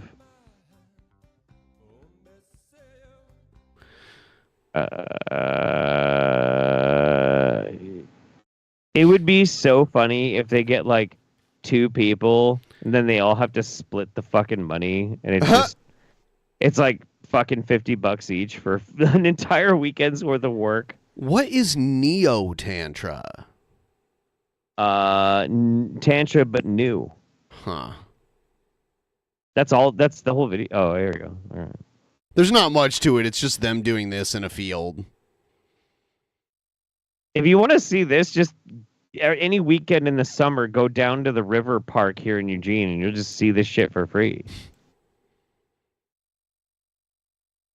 Yeah, we just gave her a ton of free advertising. Yeah. Be grateful, Amanda. Be grateful. Yeah. Give us hippie blowies. There it is. There's the pricing. Lionsgate Portal. Enter the Lionsgate Portal with us and discover your own path to embodied radiance. Mm-hmm. What's up? That's hippie talk for blah blah blah blah blah blah blah. I see. Doesn't mean a fucking thing. I see the chakras down there at the bottom. Mm-hmm. Yeah. Matlock, Washington. Interesting. What? That's where she is, Matlock, Washington, apparently. on some of the materials, it's been Elma, Washington. Elma is the closest town for sure. Oh, okay. Yeah. Right. Doxed. I mean, she put it right here. It says Matlock. It said located at the seat of conscious community in Matlock, Washington. Matlock. Yeah. Yeah. All right. So that was a nice diversion. Let's check out. Oh, do you know what I have? I have something great. Yeah. Tell me. Something so great. You know what? Let's talk about the shooter thing really quick because we didn't really get to that. And then I'll show you something else, and then I also got some Manatee stuff too. Matthew Crooks, the 20-year-old suspect who attempted to assassinate former President Donald Trump. Yeah. After Crooks fired multiple shots from an AR-style rifle, a Secret Service sniper shot and killed him. Shooters down! In a briefing Sunday, the FBI said that limited insights from his recent communications didn't reveal anything about Crooks's motive or suggest that anyone else was involved. But some answers may lie in Crooks's cell phone, which the FBI shipped to its lab in Virginia. Crooks lived in Bethel Park, Pennsylvania, about an hour's drive south of Butler, where the rally took place. Thomas Crooks. He graduated from Bethel Park High School in 2022. Hi. He seemed to have little social media presence or record of political activism. He was quiet, but like he was just bullied. Like he was bullied so much. He'd wear hunting outfits sometimes. Pennsylvania voting records show that he was a registered Republican. And on the day of Joe Biden's inauguration, a Federal Election Commission record shows Crooks gave $15 to the Democratic-aligned. That's interesting how he was a registered Republican, but he gave money to Democrats, so he probably just hated Trump, I guess? I don't know. Here's the problem with that, though. And also, if I'm not mistaken, this actually got debunked. Okay. This specific got debunked because if you look at the date of the receipt, that's January 20th, 2021. Problem with that is that's 3 years ago. This kid was 20 when he died. He would have been 17. Number one, that's illegal. But when people dug into the records, they found that mailing address was to a Thomas Crooks that was 61 years old. So not the same guy. Not the same guy. I love assassins. They use their middle name. Who started that? Why is that like a rule? I don't know. I've never been able to figure that out. I guess it's because they figured that there's going to be enough assassins that might have the same name. I guess. Yeah, because maybe it's Thomas Matthew Crooks. Yeah. I like to call him Tommy C. Oh my God! Don't do that. Progressive turnout project. Crooks did appear to have an account on Discord, a messaging app. A Discord spokesman said he hadn't posted on that account in months, and that the platform had removed his account. Oh, he had a Discord account. What a surprise. Policy. Witness accounts placed Crooks on a roof less than 450 feet away from Trump. We noticed a guy crawling. What? Is this Guy Fieri's son? Have you not seen this one yet? No, I love how he he couldn't even buy the new merch. He just crossed out the 0 and put a 4 there. Yeah. Look at it. But what he says here is really fucking interesting, though. Really super interesting. I can't believe you haven't seen this yet. I knew a guy that looked kind of like this guy that played in a ska band. Like he had the hair and he wore the visor and everything. Yeah, sure. Bear crawling up the roof of the building beside us, 50 feet away from us. Crooks' father, who the gun had belonged to, assumed his son had gone to a gun range, but became concerned when he couldn't reach him, according to people familiar with the investigation. He called police after news of the shooting. The FBI also said that Crooks hadn't been on the agency's radar as a possible threat before the shooting, and that there were no signs of mental health issues. No signs of mental health issues other than shooting people. I mean, that's a pretty clear indicator. So, I mean, I guess this is a good time as any to, start talking about it, right? About what? Well, about, some of the fucking weird problems with this, right? Sure. I'm going to go to the bathroom really quick. I'll put you full screen. Just wait till I come back. All right. Well, I wanted to try and get Ben's opinion on some of this stuff, and also he put me on full screen right as I was putting an extension on my headphones. Anyway, hi everybody, how's it going? Hope everybody's feeling really good. I'm feeling pretty good. I am very pooped. I did a lot of work today. I changed the oil in my truck, went and picked up a half a cord of wood, did dishes, weeded my backyard, cleaned my studio, cleaned my garage. Yeah. Just, being a dude. Conspiracy time with Jeff. Yes, sort of. Am I the sniper saved Trump? I'm going to say yes. Sure. I have heard about taco hats. I wouldn't mind some taco hats. That sounds delicious and fashionable. Will the next assassin be from the cartel? Trump was talking mad shit about Mexico. No, the cartel. The cartel will always balance out first and foremost, making money over disrespect. But like, the cartel has like straight up gone and executed fucking Mexican YouTubers that talk shit about them. But they're just YouTubers and they don't mean anything. So. All right. Okay, so I'm going to preface this by saying very clearly what I think happened. What I think happened is some mentally unstable fucking dipshit, for whatever stupid fucking reason, got into his head, decided he was going to go and take a shot at Trump. And he just got really lucky in climbing up there and then taking a shot. Okay? That's what I think. Uh-huh. That's what I think happened. Okay. Me too. But there's a couple of problems with it. There's a couple of weird problems with it. Number one, the guy just so happens to have a strange tie-in to one of the largest multinational corporations in the fucking world, involved in all sorts of clandestine operations and human rights abuses and all sorts of like atrocities all around the fucking globe. And that, he somehow has no social media, and what social media he apparently did have at some point was wildly scrubbed off the internet, except for things that couldn't otherwise be easily controlled. Okay. And he got access to apparently what was part of a high security area specifically designed for the security of that venue to be able to do their training purposes, managed to military crawl up there, was spotted by people, reported to cops, and was apparently able to be seen by Secret Service all the way up until he took a shot. Right? That's also kind of weird.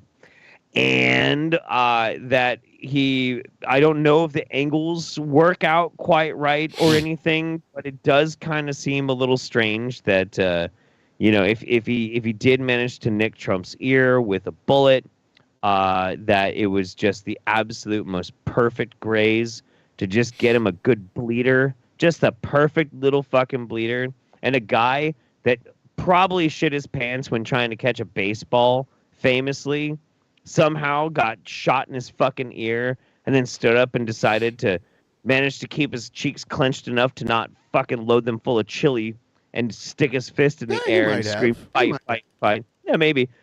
His shoes fell off. Sure. But listen, all of this is entirely possible to be a giant wild coincidence. And I do legitimately think it is a huge coincidence. I do. I think it's a huge coincidence. I think 100% some dickhead fucking weirdo mentally ill guy went and took a shot at Trump. That's what I think. That's what I legitimately think.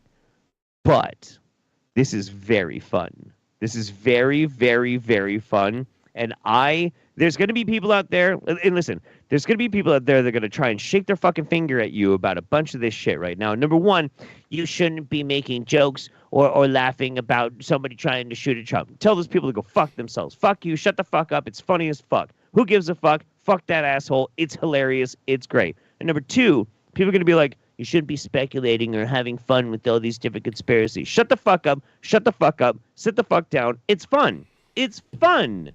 It's fun. As long as you accept the fact that the most likely scenario is the simplest one, have fun with it. Have fun. I give you permission. Me, the guy who busts conspiracy theories, I give you permission to have fun with this one. Keep in mind, they're probably all wrong.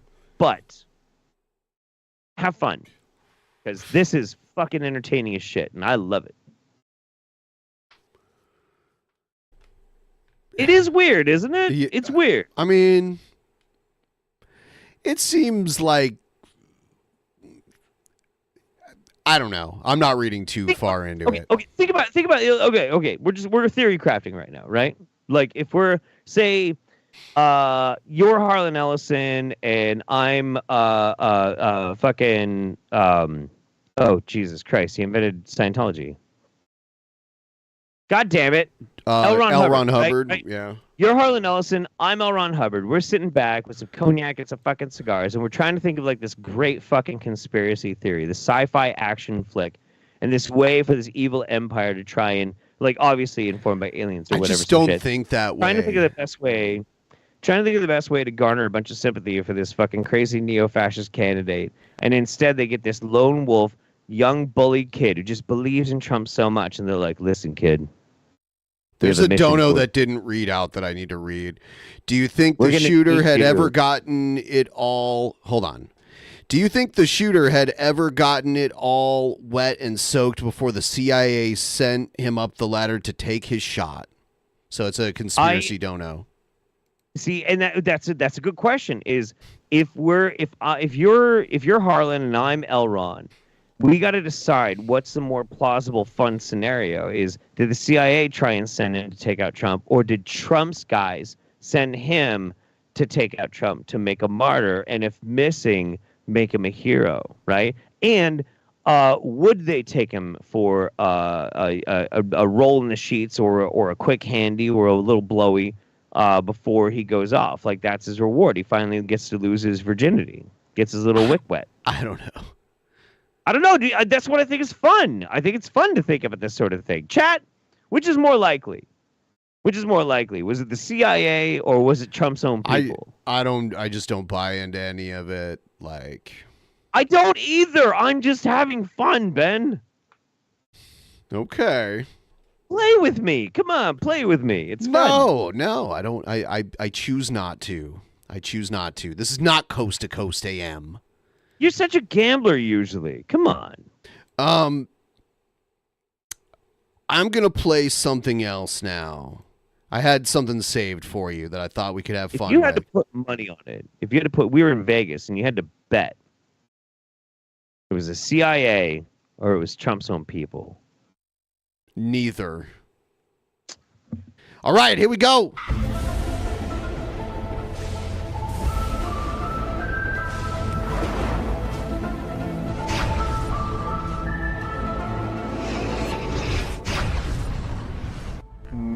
Could he disappear? Could he disappear?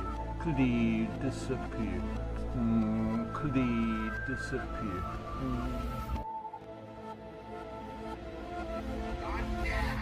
All right, here's one of your favorites. Check this out.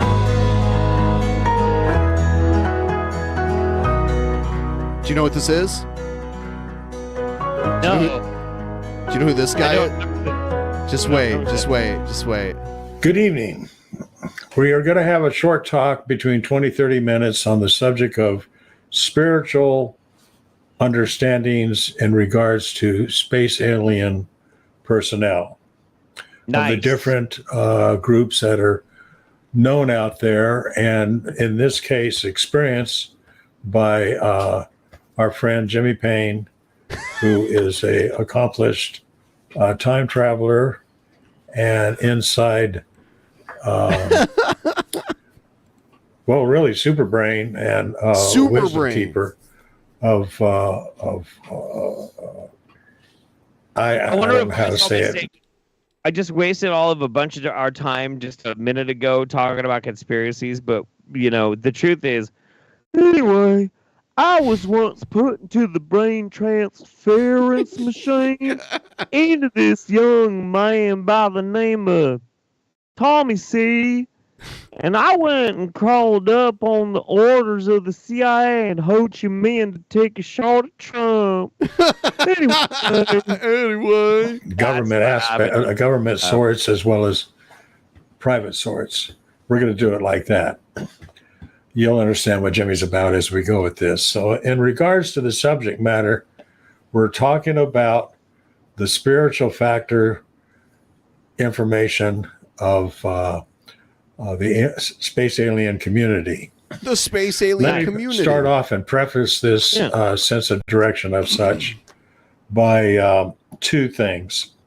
One, over a lake that's for light show the above at the they're kind of a sizable light of where's the Jimmy Payne part? So anyway, when I got back to my home place, vibration. Oh, here we go. Well, I've been around different species from the time that I was 3.5 years old. I'm a senior now. So I'm going to first start off on the little grays. The little grays are not spiritual. They're more individual. They have they're more of they don't have a religion, but they have they're individual situations. Now, I've been around based atheist aliens, dude. Fuck yeah, based anti-theist aliens for sure. Reptilians. Fuck Biden. Fuck Trump. I want Hero Jimmy Payne to be the next president. Anyway. Dude, I would vote for Jimmy Payne over both of those fucks. Absolutely. They have a low vibration. There's no spiritualism in reptilians. And I've been around tall whites. Now, the tall whites are spiritual. The tall whites. Yep. But it's kind of like. Do you know what the tall whites look like? Baron Trump. No. It's a good answer, Ben. No, they look like the fucking the cloners from Star Wars. What the fuck are they called? The fucking big tall fuck. I can't remember now. God damn it. Anyway, they're very tight-lipped about their spiritual beliefs, because they know that we have religions here on earth like Baptist, Protestant, Catholic, Islam, Buddhism. We have all these earth religions, so it's more of not to offend or with them. They just keep their spiritualness very, very close to them. All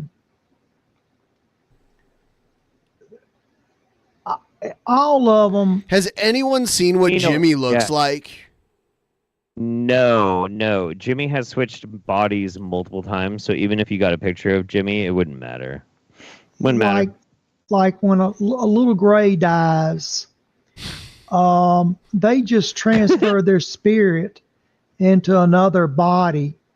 The body is just a vessel. Okay. Oh no. He's like, that's like the Asgardians from fucking Star Trek SG-1. Oh no. And so their spirits don't ever die. And human spirits don't ever die either. Their bodies die. Your body will die, but when you die, your spirit becomes an orb. And these orbs have been documented throughout history in ghost sightings. There's another one that didn't read. Majorly awesome. I don't think this one read. I choose to believe General Sergeant Commander Jimmy God Payne was the attempted assassin, then went back in time through the Payne stream combobulator, which he invented in the 1500s with Merlin to kill himself so he can save the future from himself. I mean, it's sure, valid. Yeah. Thank you for getting us to 40%. We're shooting for at least 50 tonight. If you guys want to start a tip train, that would be much appreciated. Thank you so much. Ball of light or combobulator. I had to read that word a couple times to be sure what it was saying. As some people would say. Sigh. Sorry. Thanks for reading that. It was a mouthful. Yeah. Your soul. It was. When you die, you just cross over into another dimension. Right now, you're in third dimension, and when you die, you'll cross over to fourth dimension, and after that, you have the fifth dimension. Oh, and what comes after that? I'm told that there's 9 dimensions, but that the aliens can cross over to fourth and fifth.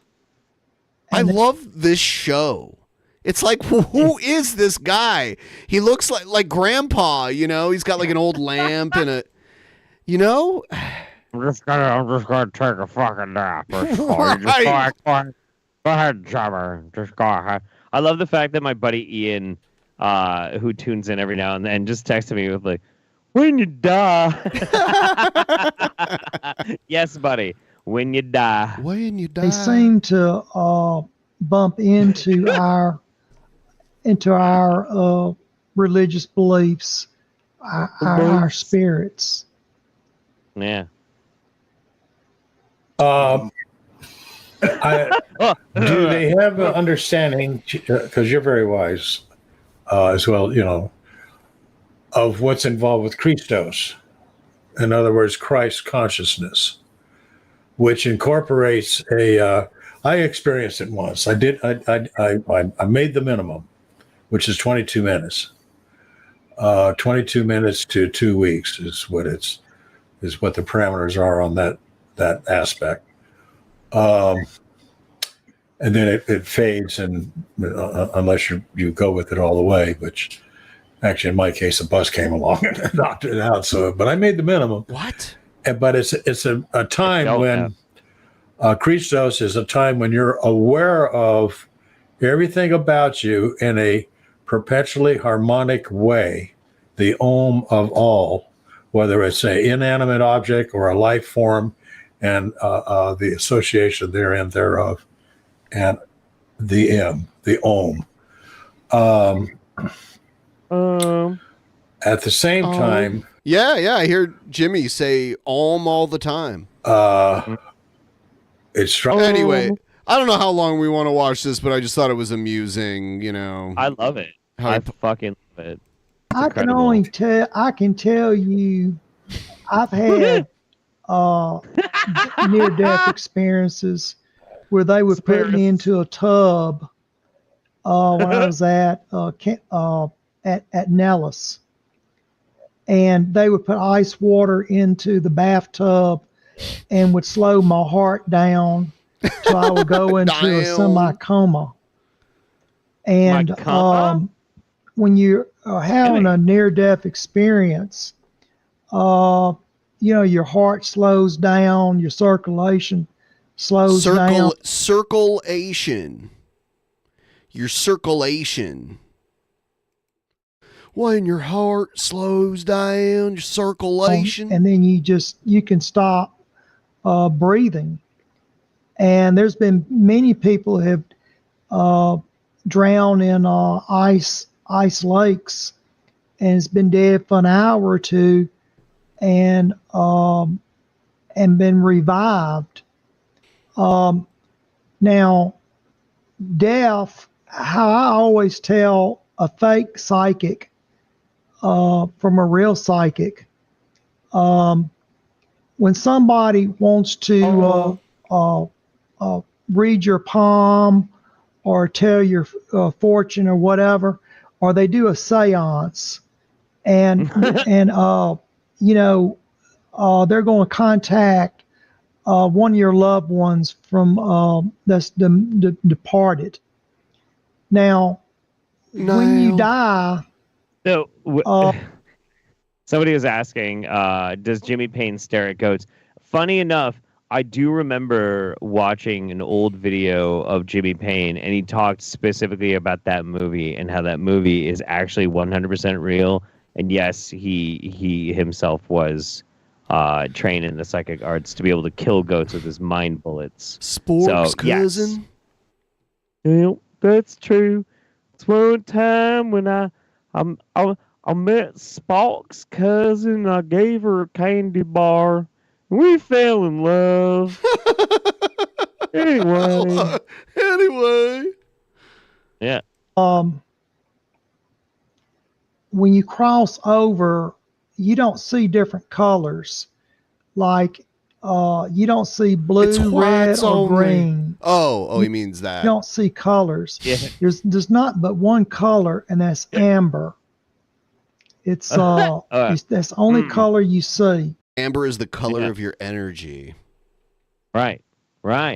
Yeah, I'm gonna play something else now. We do have. I mean, do you want to keep? It's really long. You know, he does long form content. It's fine. It's totally fine. Like if you're gonna commit to like a really long Jimmy Payne video, you have to pre-vet it first, because there's a lot of them where he just drones and shit. Not all of them are gonna be like, I was an assassin at 11 years old under Ho Chi Minh, the Vietnamese. Or when he served on the Starship Enterprise, with Spork's cousin. Yeah, with Spork and he fucked Spork's cousin. Yeah, not all of them are fucking bangers. You know, I wish they were, but not all of them are. So it is what it is. You know, yeah, it's okay. Anyway, here's the Manatee. Individual situation. Check out the beautiful asshole. Check out the individual Brett Keane segment situation.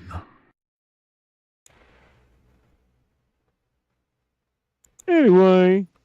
Hello, ladies and gentlemen. My name is Brett Keane, and I hope you're all having a blessed day out there. As you know, many of you witnessed the assassination attempt done on Donald Trump. I've been looking at a lot of information, a lot of videos, a lot of pictures that people took that were at the rally. And there's a lot of things that bother me about this issue, besides the fact that someone... Hey, hang on a second. First of all, me and Brett, we're going to get down to the real answers here. Me and Brett, we're on the same side here. Like, something smells fishy here. We're friend of Virgil, such a wise side. But also, we can know for a fact that Jimmy Payne was not the assassin, because if he was, he would use his mind bullets, and Trump would be dead. So we can understand that. Tried to assassinate him. First of all, if you look at this map, this overhead map, bird's eye view. Oh, I thought he was showing a picture of Jared at first. You can see that the shooter managed to climb up on a house-like structure where he had perfect view of Donald Trump. On the buildings right above the rally, there were snipers who were pointed in that direction, and they had scopes. I'm curious how it is that they didn't notice the guy up on the roof putting together a gun kit so he could fire on Donald Trump. A gun kit? Yeah. There's another video where they show right behind Donald Trump where some Secret Service people go directly where some people are standing, where the bullets would end up flying, and they actually ask for some people to move location, seemingly out of the direction of the fire that was coming. So you got your snipers up on the roof who can't see. You've got Secret Service people down below who are moving people around, seemingly out of the area.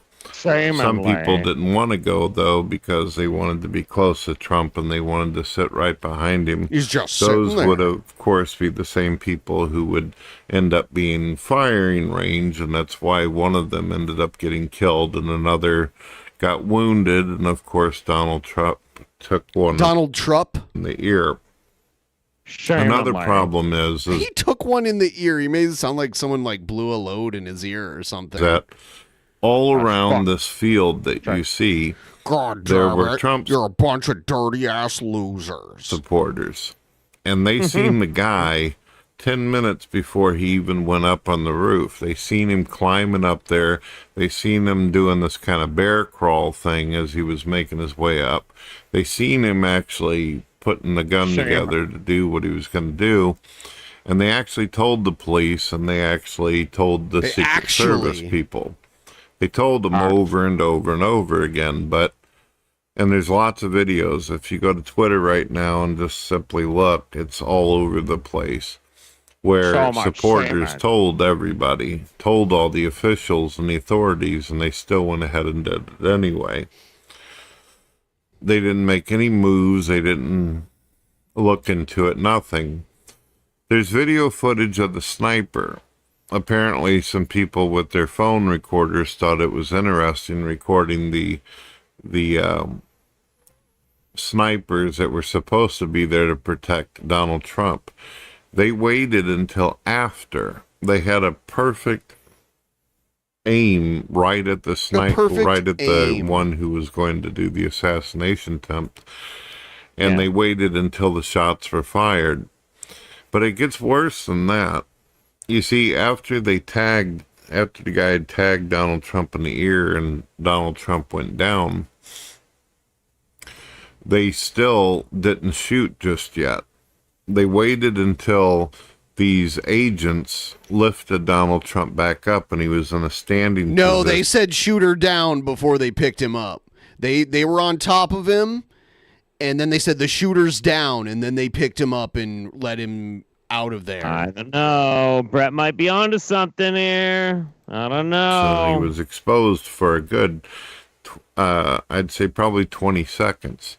The guy, if the sniper was still out there and still alive, he could easily have fired on Donald Trump. They had no idea, but they opened it up. Now, granted, some people could argue, well, Donald Trump said something about he didn't want to go without his shoes, and, he stood there and did the fight, the cool image that everybody hears. Yeah, that was after they confirmed the shooter was down. Yeah. He told the 100% afterwards. Yeah, and he told the Secret Service agents that were like human shielding him to like wait for a second so he could get his photo op. He was like, wait, because the mic was still live, so you could hear everything they were saying. Yep, absolutely. So he was like, let me get my shoes. I mean, it doesn't really matter if that image is dumb as fuck or not. It's whether or not the people who like Trump are going to think it's fucking epic. And they do. They do. So, it is what it is, It's been burned into our brains and all that.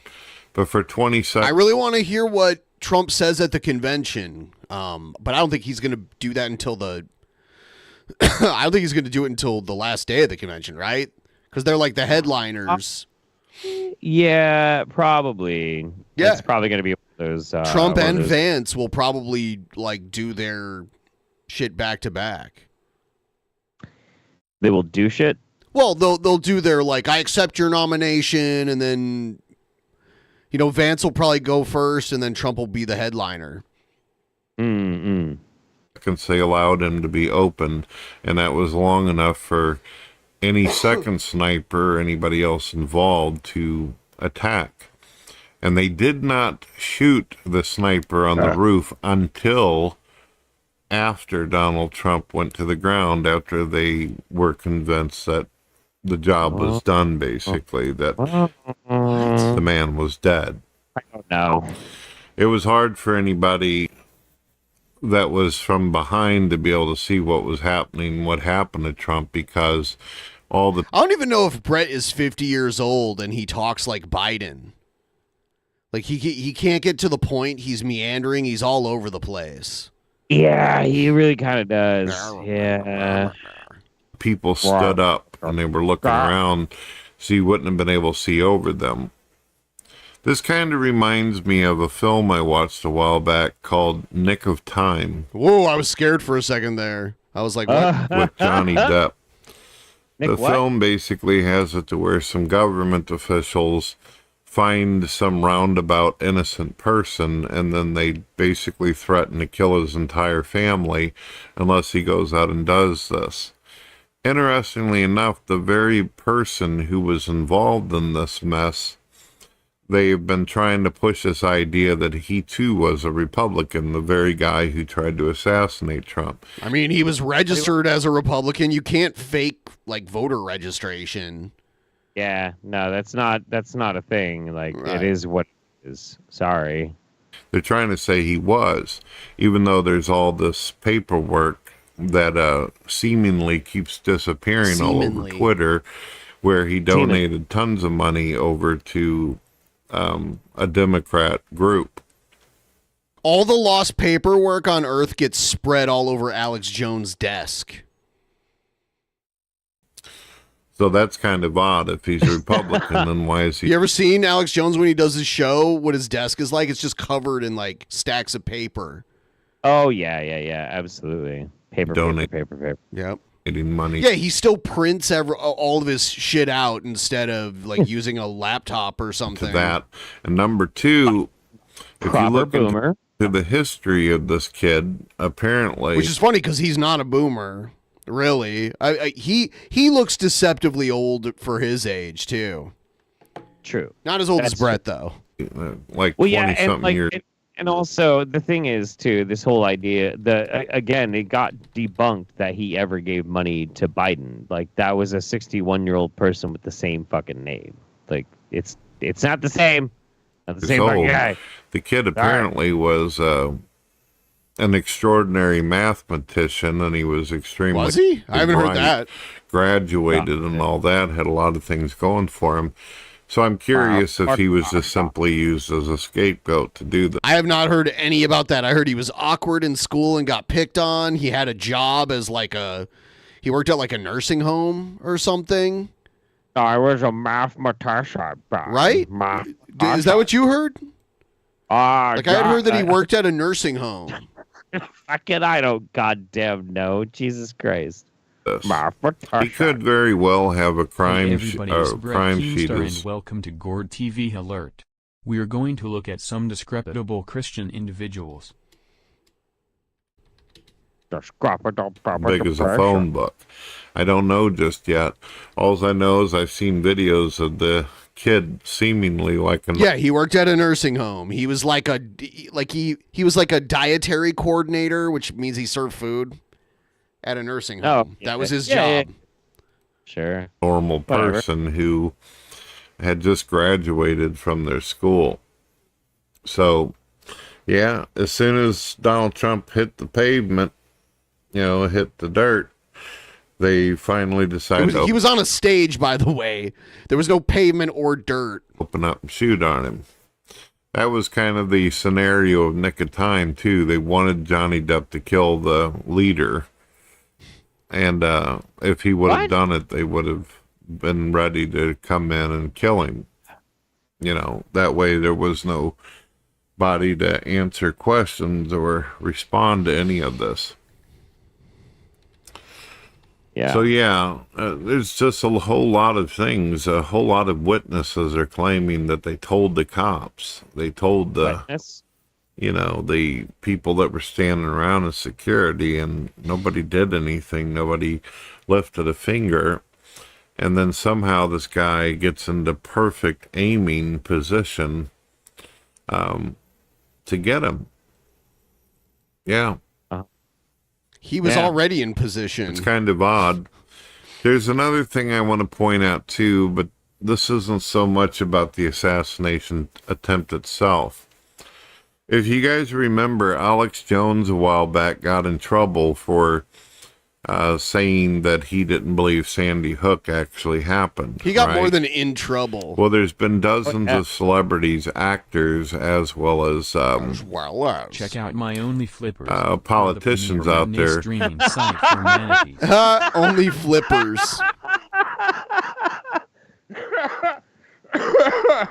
Check out my Only Flippers. They're so greasy and hairy, nice and wrinkly. Who are claiming that the whole event was faked, that it was staged, that Donald Trump put this all together. They believe he's such a horrible fiend. Yeah, there are people that never believe anything is real, like or like as it seems. So no matter what happens, there's going to be that. Did you just say anything is Israel? No, that's not what I said. Or terrible person. They actually tried to twist the story to make it look like he wanted to get sniped in the back of the ear, and that he meant for supporters of himself to get killed in the process. This is how sick and demented these bastards are. But yeah, the point is that I believe Alex Jones got sued for almost millions of dollars, right? Hundreds of millions, almost $1 billion, right? Or was it over $1 billion? I think it was like just shy of $1 billion. I think it was over $1 billion, wasn't it? Okay, I can't remember. I know. I remember it was a lot. It was a lot. Yeah, dude. Yeah, a lot. Yeah, it's crazy. So now that you got all these celebrities and all these assholes out here who are not only laughing and saying, "Oh, damn." I just recently noticed that a guy that I just gave kudos to in a video that ended up owning Paul's ego, Destiny, actually is cracking jokes over on Twitter about how the guy should have trained better as a sniper. True. Basically implying that had the guy been better and actually trained himself, then he would have got the damn job done. Yeah. Now I think the guy's a total puke. I think he's a piece of shit. Anybody out there that thinks that violence and murder of a political leader just because you don't agree with their views or ideas, you're a sick fucking sociopath. I mean, weren't there just like conservatives that were like, oh, well, the takeover doesn't have to be violent, but it's up to the Democrats to choose or whatever, or the left. Yeah. No, look, and the thing is, the whole concept of like, well, you know, the bloodthirsty and blah, blah, blah. We've been dealing with these fucking dickheads doing this shit for a long time. Nobody is more bloodthirsty than MAGA. And I don't want to say the right or conservatives, because there's lots of people who are on the right and who are conservative who don't feel that way. But MAGA is bloodthirsty. I have very, very rarely ever seen even hardcore, like, communist leftoid fucking Twitter people being like, yeah, we should kill conservatives. They might be like, they don't like a specific candidate or somebody in specific that they have a grievance with, and they might have some pretty spicy language for that. But they don't say, like, kill conservatives or kill right-leaning people or whatever. But just in the past 3 days, I've had like 4 people fantasizing about murdering me because I haven't just immediately started blowing Trump because somebody allegedly shot his ear or glass from a teleprompter cut his ear or some shit, you know? Like, it's fucking bananas. It's absolutely insane. And it's not true. I was rewatching Star Trek DS9 and I just realized that we're in the year of the Bell Riots. Maybe the Bell Riots. Yes, we are. Absolutely. 100%. Yeah, they made fun of Pelosi's husband getting attacked. Absolutely. Yep, sure did. I don't want any... The whole... It's just all a bunch of fucking horse shit. That's really all it comes down to.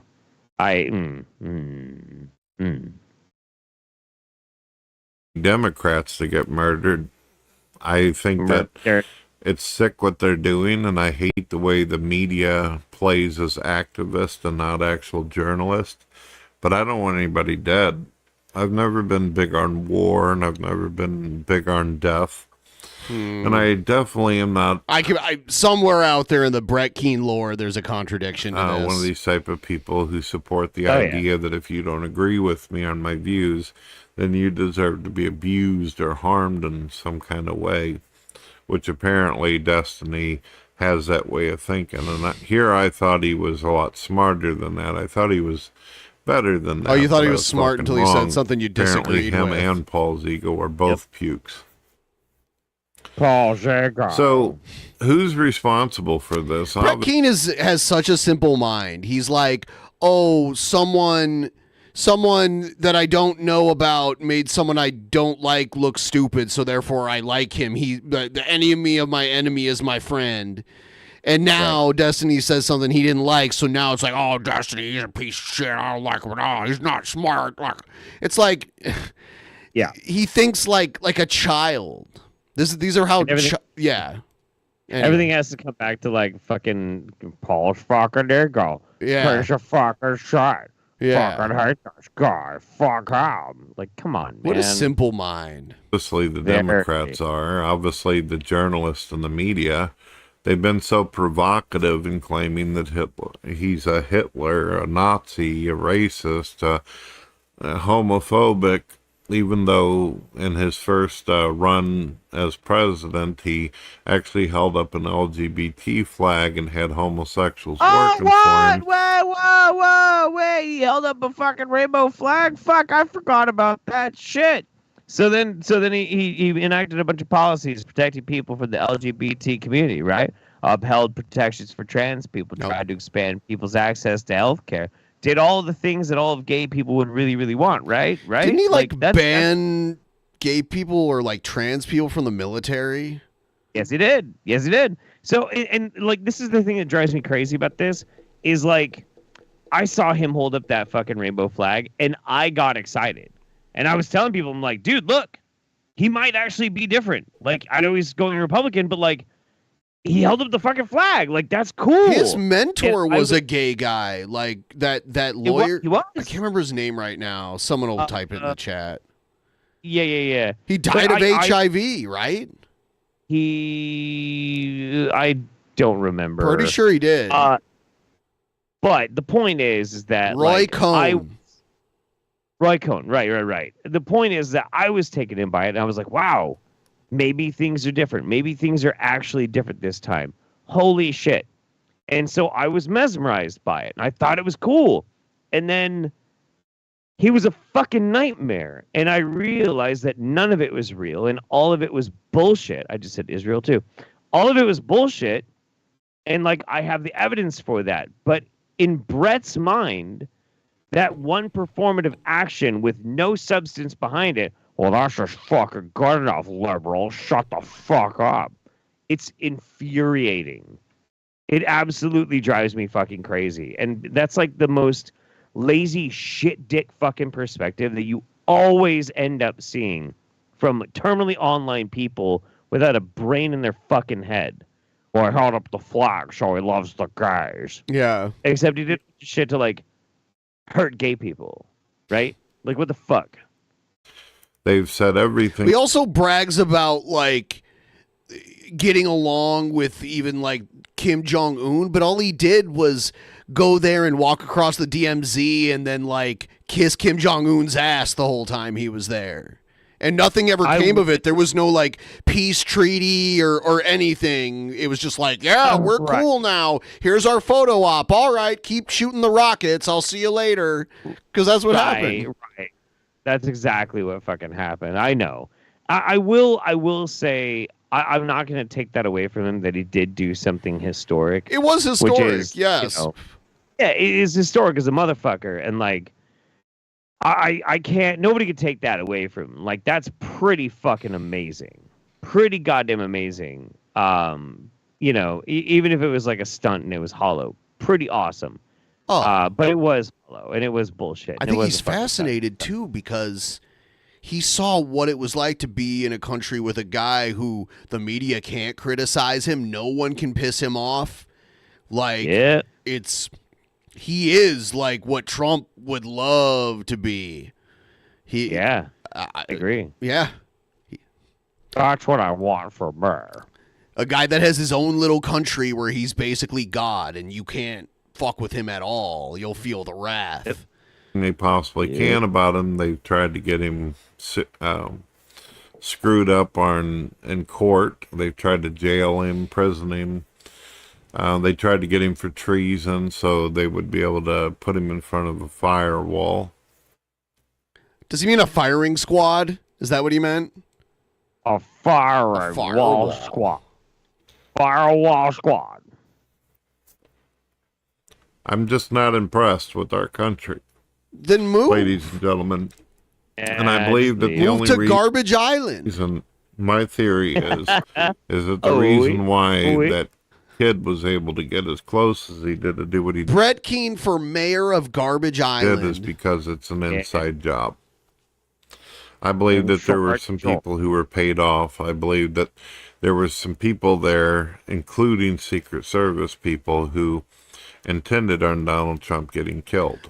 That's quite the accusation because their job is to get killed trying to protect him. So you really have to prove that. In the grand scheme of things, there's quite a few government agencies I would not intentionally just try and slag off, for easy internet points and shit. Secret Service is pretty high up there. I don't want them pissed off at me. If anybody asks me what I think about the Secret Service, I'm going to be like, they do a great job. I think it was just incompetence. I don't think that they were maliciously ignored this. I think it was just incompetence. Doesn't matter. They know where I live, and I think they just do a great bang up job. I just bless their heart. They so work good. they work for the people that control the money. I wouldn't know anything about that, Ben. Well, I mean, they're part of the Treasury Department, right? Wouldn't know. You know. No, I mean, yeah, I get it. I find it very funny the how sometimes when you're dealing with the conspiratorial mind, some enemies are all powerful, and they there's no fighting against them, but also I'm bravely taking a stand against them, and I'm gonna stand up on my principles. Yeah. What are you gonna do? I know you murdered the Nicaraguan president, but you're not gonna kill me. It's just a I mean, they're the Treasury Department's influential for sure. That's why they guard the president. That's why we have Alexander Hamilton on the money. A lot of people when they hear Alexander Hamilton, they just think about the guy who got killed by Aaron Burr, but he was the Treasury Department guy. Right. It all comes back to the Bilderbergs.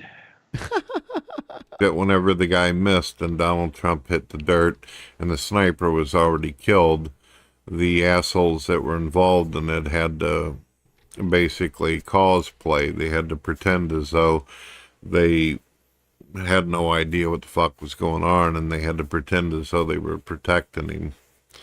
But he didn't just get shot in the ear, ladies and gentlemen. Apparently he got shot in the side, too. A lot of people aren't reporting that. But he had a bulletproof vest on, so it hit his side, but it didn't obviously cause that much damage and shit because of the bulletproof vest. So he did get hit twice. And of course, somebody got killed that was on side of it. Perfectly healthy at looking at Jeff Holiday's ding dong. Yeah, ding dong. Ding dong. So that's that, ladies and gentlemen. Jared put up, I wish I had downloaded it when I saw it, but I was too tired. Jared put up this conspiracy theory video about the shooting and everything, and it got taken down by YouTube. No! Yeah. Really? Yes. I would have loved to see that. There was a ton of crazy conspiracy theories in it.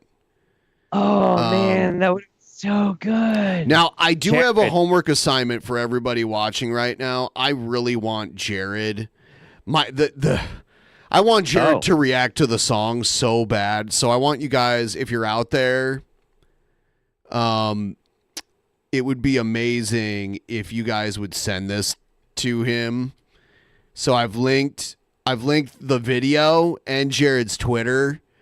So you can go to Jared's Twitter and link this video, be like, hey, you should react to this video here and see if we can get him to like cope about it or whatever. Yeah. I just want any reaction to it. You know what I'm Do you know what saying? I'm saying? Yeah. Hell yeah. Yes. What else we got here? I don't know. We have. Let's see what this Kendall thing is. You know Kendall. You love him. I don't know who Kendall is.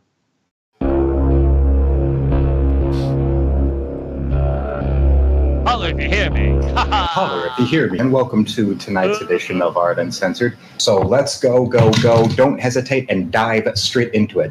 We're going straight into the talent portion of the show tonight.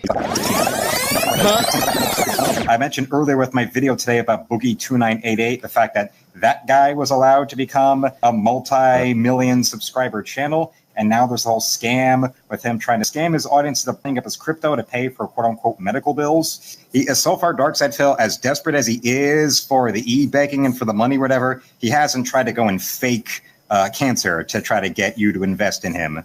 My father just said maybe I should lie about having pancreatic cancer, then I'll start getting all kinds of support and donations. I like how his father's like, there's no hope for you. You're going to have to lie about having cancer for your career to take off. Sorry, Kendall. You know, listen to Alan, all right? Listen to Alan. Alan's going to steer you right, all right, bub? Sorry I named you Kendall. Also, I wasn't around when the whole Boogie allegation stuff were like dropping and everything, and I just want to make sure my official position on it is very clear. Boogie 2988 is a giant piece of shit. That's it. All the people that ignore me in favor of Geeks and Gamers or Nerdrotic or... Oh, he's so butthurt that there are people more popular than him, and he thinks the reason why he doesn't get probably more than 4 viewers on a stream is because Geeks and Gamers or whatever, like the more popular right-leaning comic book influence channels, Okay. Yeah, he's mad at them. I mean, dude, Kendall, if it makes you feel any better, all of you people are fucking vile and shit, and you suck. Like, all of you suck really bad. So, there you go. Gamers or Nerdrotic or Boogie or Vosh or whatever. Daddy, would you like some sausage? Daddy, would you like some sausages? Daddy, would you like some sausage? Sausages. That's not a giant dick I drew, okay? You'll know when I'm drawing penises, okay? You will know. I'm not that kind of man who's going to deceive you about drawing penises. Huh, was that an admission right there? Scott, when I showed Kendall to Scott was like, this guy's gay, right? Yeah. Oh, yeah. Yeah. But at least so far we don't have any of those drunken peasants asswipes coming in. I think tonight they would be live, wouldn't they? So they probably would. You know our schedule. You're a fan now. Be doing something or watching something. There was a thing before where they would be talking about what I'm doing and all that, but now it seems even more frequently, like these last couple of weeks, they've been talking about me even more. Like they are now truly even more obsessed and angry about my mere existence. I'm guessing I'm just that. You talk about us all the time. I miss her. His name is Ken Doll. It explains why he's so dickless. Ken Doll. Ha ha, that's a good one. I like that one. That was really good. By the way, we're at 44.33%, trying to get to 50% during this stream. Chuck us a couple dollars here. Thank you so much. Just that much of driving them wild with jealousy, I guess. Now, Michael Landon from A Little House on the Prairie, pancreatic cancer is what killed him, and my father actually bodyguarded him for a bit. Oh, my God. He always drops all these names. He's like, oh, Sandra Bullock had a crush on my dad, and his dad told this like really cringy story about how he was in Rome and these random girls just like started fondling him, and then he was like, yeah, then we had a good time and she showed me the ways of Rome. It was like so cringy. No way. Yes. That is really embarrassing. Yep. That's and really... Kendall's all like, yeah, that's my dad. Casanova himself. Wow. My dad. Where there was a whole group of people that were threatening his life. It was a bunch of pissed off Samoans that wanted to kill Michael Landon for some reason. Pissed off Samoans. Can you believe it? How if you can hear me? Blah, blah, blah. The wife caught Gotta him fucking stealing get money this kid. from the house. And maybe it's because I'm so blonde and pretty. That's why someone would think I'm Swedish. Because as Nick says, yes, there are. Maybe it's because I'm so blonde and pretty. Oh my God, Kendall, you make me cringe so hard. So blonde and pretty. So blonde. That's so how pretty. he sees himself. By the way, this coming Friday, myself and Jeff Holiday will be doing our Patreon private show, and it's going to be Kendall versus Sturgis. Who is worse? Not happy about this. The first one is going to be biggest kiss up to Eric July. Like, biggest Eric July fanboy should be one of the 5 factors. Right. Which one of them can take more of that ebony staff? Yeah. A lot of blonde Swedes. A lot of blonde Poles, too. We've got Canadian. A lot of blonde Poles, too. Irish ones and Swedes. We're all for one, we're all American. Well, if I went to Sweden, maybe they would accept me as one of their own, but I got to get my passport in order to test that theory. It's like this. One time I saw a picture from the premiere of the movie Wild at Heart. They'd hear you talk in your weird rambly word vomit, and they'd be like, no, you're not Swedish. Early 90s Jennifer Connelly was at this premiere, and her date was Harry Dean Stanton. I'm guessing she was having some daddy problems at the time. Like granddaddy problems. Harry Dean Stanton's way older than And this was 1990, and Harry Dean Stanton was already old and gray back then. I like how his dad just like feeds him his script, but it's like, we can hear you, Alan. We know he's your little ventriloquist puppet. That's what's going on. He was in his 60s then. He was already in Alien when he's looking for the cat and the alien bites his head off. He already was like 50-something in Alien. Yeah, so they need to change this show. There needs to be Alan in a chair, and then Kendall is like the little ventriloquist puppet sitting on Alan's knee. Oh, that'd be so good. Like That would Sean be so Saunders. good. Yeah, dude, that would be so fucking funny. And Alan will be like, hey, you remember that time that Julia Roberts wanted to bang me? Yes, I do, Father. Like that. Actually, I would be surprised if you inspired the Pretty Woman movie, Father. We've got the fight the good fight of getting this made.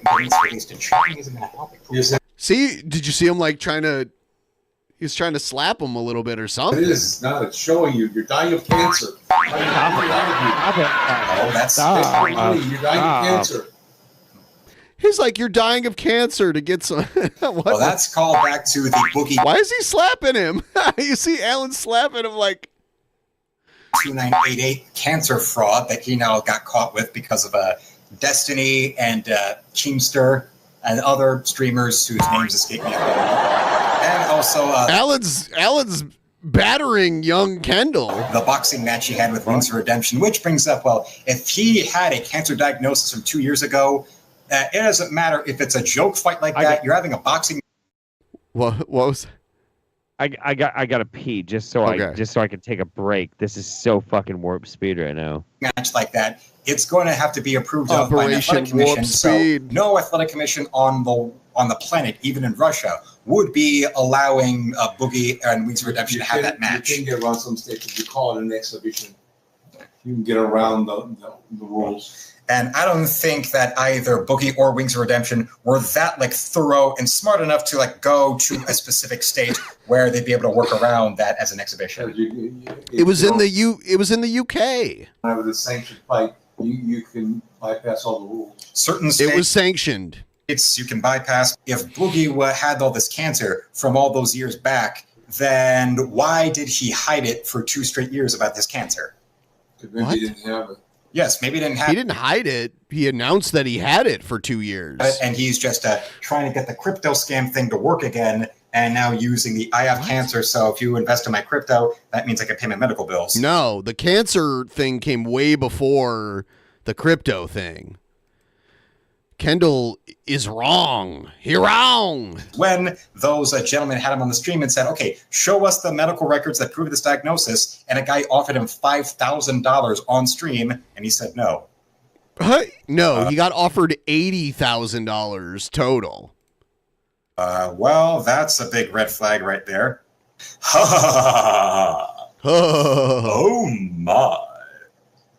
Whoa, Kendall, that was... Until then, I want to thank you all for watching. Until then, felines, slam it, lick it, suck it, and see you, Space Cowboy. Huh? You're dying of cancer. Trying to beat it out of you. No, that's... Beg for money. You're dying of cancer. I'm trying to beat it out of you. Wow. Dying of cancer.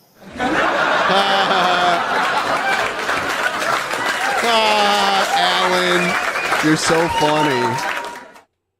That was hilarious.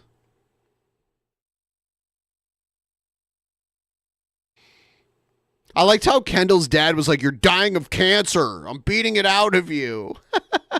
It's crazy. God damn it. I will be right back now. Okay. Well, hello. How is everybody tonight? I hope you are well. I hope you're very well. I have a buddy who is finally moving into town from about 3.5 hours away that I only got to see him maybe once a year. So I'll get to see him all the time. Very excited for that. Pretty stoked, man. Admit I love Trump. I don't really love any politician. I don't. There are politicians that I don't despise. But I don't. I prescribe to a very simple philosophy. I don't trust lawyers. I don't trust cops, and I don't trust politicians. I don't trust authority. It served me really well so far. Have you seen Longlegs? I did see Longlegs. I went and saw Longlegs yesterday at the 9:15 showing, and it's good. It's good. It's good. It's not. It's overhyped. But because it's overhyped doesn't mean it's bad. The acting, the performances, especially Mike, the main girl, the main actor, she is fucking incredible. Really good. The cinematography in it is great. The sound design in it is absolutely insane. So good. But the plot's kind of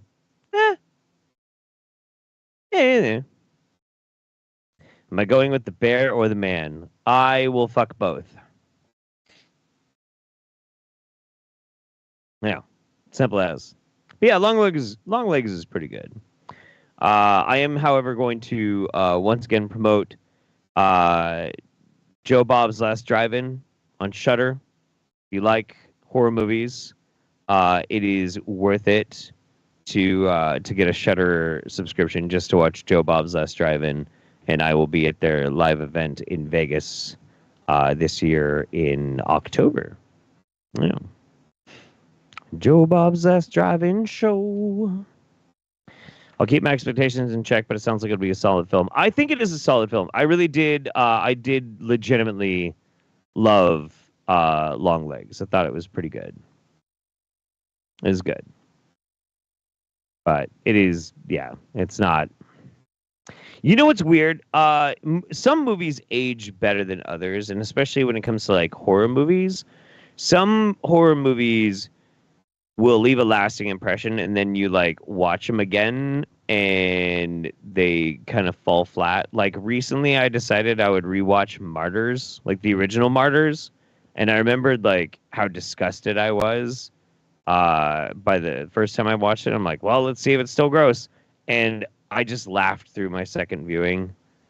I mean, the first half of it, I was like, ugh, yeah, this is brutal. But then when it gets to like the crazy part of the movie Martyrs, I just couldn't stop laughing. Joe Bob is great. Joe Bob is great. Legitimately, Joe Bob is great. So last week, Joe Bob, they watched the classic 90s serial killer movie, Dr. Giggles. Fucking great movie. So fun.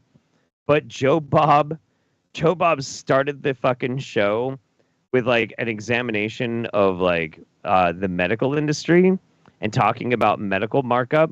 And just through him doing comedy, it was a scathing review of how fucking broken and disgusting American medical billing and our medical industry even is. But he did it with humor. So people are just kind of like, yeah, it's so funny. Wait a minute. What the fuck? And he's like, anyway, let's get to Dr. Giggles. We got scalpel foo. We've got tracheotomy foo. We've got 2 breasts. We've got... And like, brilliant. Fucking brilliant. It helps that I also have a crush on Darcy the Mail Girl. She's awesome as fuck. You like Fulci and Jodorowsky? Yeah, I mean, both good. Both good. Very different. Ice Cream Man with Clint Howard was that's also a classic. Very, very good. Very good.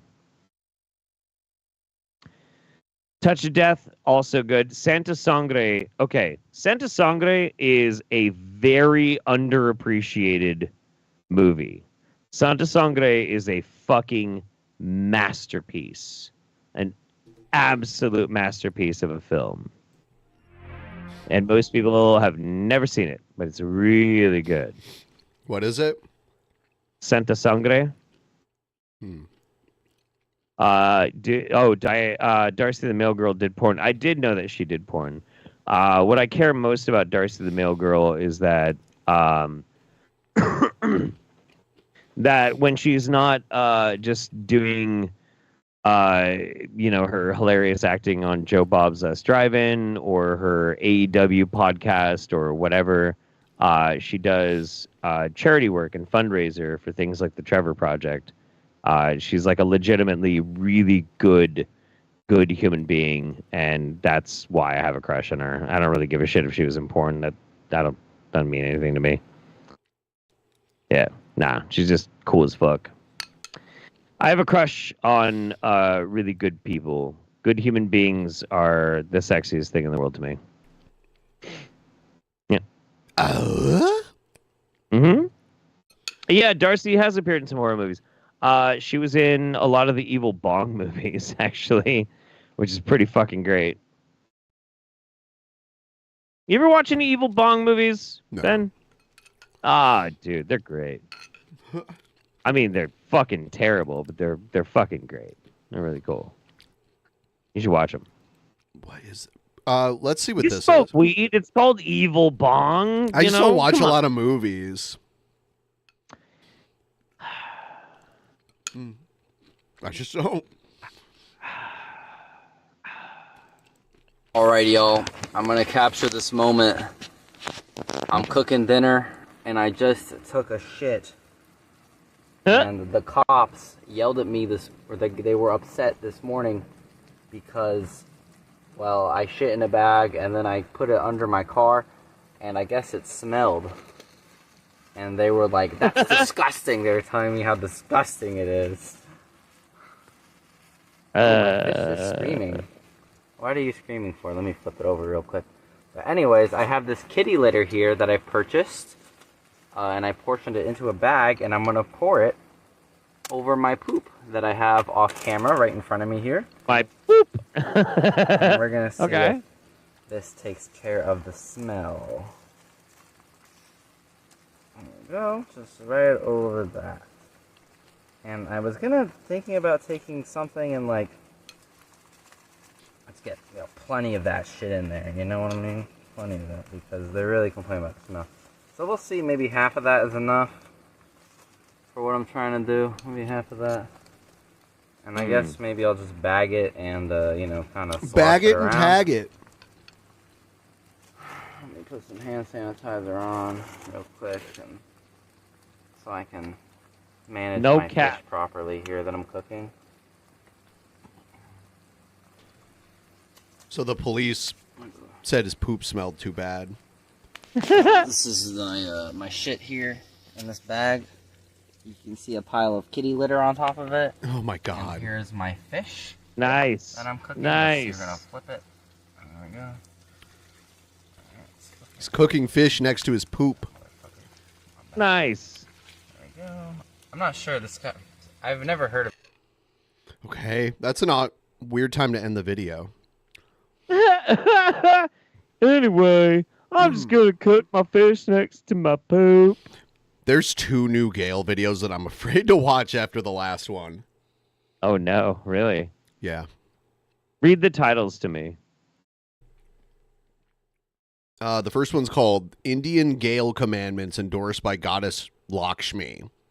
Okay, yeah, that doesn't sound good. And then What's the other one is Trump assassination attempt, Richard Simmons murdered.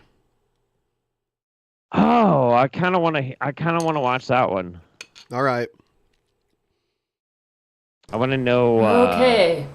The news just never ends. The Jesuits are back in full force, and unfortunately, they don't seem to appreciate the fact that my husband saved the universe, and they're siding with Satan. Anyways, let's tell you what really happened regarding this assassination attempt on Trump. So first thing, let me let you watch a video of Trump praising me. Oh my God. Okay, yeah. Fuck it. Well, quite frankly, if you don't vote Gail Chord Schuler for president 2024, you are just a waste of oxygen. You are fake news. Gail knows the most about oxygen. She has the best oxygen. She has the best oxygen. Okay. Okay. You know, she's like, all right. See? He's not. My men are still trying to investigate why this Jesuit attempted to assassinate Trump. Be right back. But Trump, as you can see, was a big supporter of mine. And it was a cross-dressing Jesuit who tried to assassinate Trump. And they did get the name of the guy right in mainstream fake news. Okay? And that's because Trump talked about me in that interview, and as you can see, he's a big supporter. This was a very recent interview. He supported my former presidency and speaks highly of me. And he said that he would give all his votes to me if he wins. And I told Brent, "You're the president, Brent." And Brent said, "Yes, I know, but Trump's just a huge fan." Okay. Trump, I'm glad Aren't we you're all okay. You know, Trump has sacrificed for me many a time. He's got his wife as an automaton of Melania right now, but when the real Melania was alive, she was jealous of me because she had this mirror that said that I was the sexiest woman of all. Like, I really care about this. I'm asexual anyway, you know. And she was competing with me, and I can't believe the stuff people will do just because they've got a big head, you know. Yeah. So ungrateful. Yeah, Trump doesn't have his legs anymore. He's got, like, automaton legs because Melania sawed off his legs, threatening him if he wouldn't do her bidding, which basically she was trying to kill me. Anyways, yeah, so now the poor guy, he is so brave, Trump is. I mean, I can't help but respect him for his guts, okay? So yeah, so my men were at the rally when it happened. And the mainstream news media, as usual, has not been telling the whole truth. They never Brent saw everything. Vladimir was Only there Gabrielle Chana, Fox News. too, and Brent's good friend, Richard Simmons. Brent was really shaken up over this. Yeah. He was really good friends with Richard, yeah.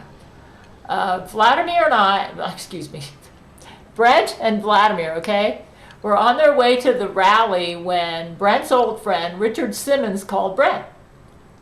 And Brent was just so excited to hear from him. And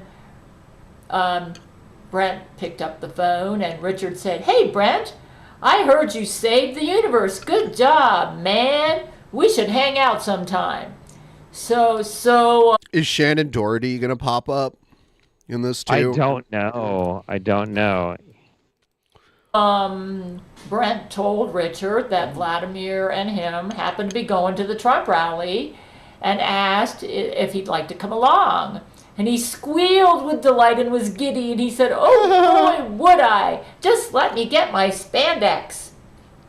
So Richard joined them with his workout spandex outfit, barefoot, and with his iconic afro, just like old times. And Brent and him used to work out together all the time, okay? Richard was a very positive person, Absolutely. always lifted Brent's spirits no matter how Brent felt. So the three of them went to the rally. Richard, newsflash, actually, truth be told, Richard Simmons loved Brett Spiner's vagina butt. Oh, I mean, well, dude, like, everybody loves a good vagina butt. Yep. Vladimir and Brent. Okay? Damn it. Vladimir and Richard were in the crowd, and Brent donned his Mecha Gail suit and stood next to Trump so that he could protect him. Hold on. And Brent figured me and Billy the other day were talking about how Trump needed like a mech suit. Yeah, like Lex Luthor, yeah. Yep. Yeah, like Iron Man. You never knew what kind of crazies could be out there. And Vladimir had a sniper rifle on him just in case. The rally was going well, and they were all having a great time. And Brent could see Richard laughing and bouncing while clapping his hands in the crowd. Everything was really high-spirited.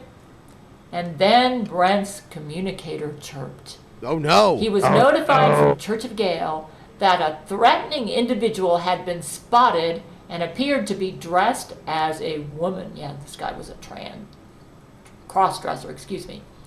So Brent looked all around, and he noticed that the Secret Service and the members of Trump's security team didn't seem to be paying attention. So he tapped one on the shoulder and asked if he got the warning too. And the security guy just shrugged and picked his nose in response. Gross. Suddenly, Richard Simmons stretched out his arms and was pointing his finger at the potential assassin. And he noticed, that the guy was getting ready to shoot. And you know what he did? He jumped right on top in front of that assassin and tried to block the bullet. And he ended up taking the bullet himself. Oh, no. And but the bullet still went through his body, okay? But he slowed the bullet down by 69%, which gave Brent just enough time, because then Brent shoved Trump's face out of the way just in time so the bullet just grazed his eye, okay? His eye? Yeah. So Richard gave his life to save Trump, and then Brent moved very quickly. Okay, they're both heroes.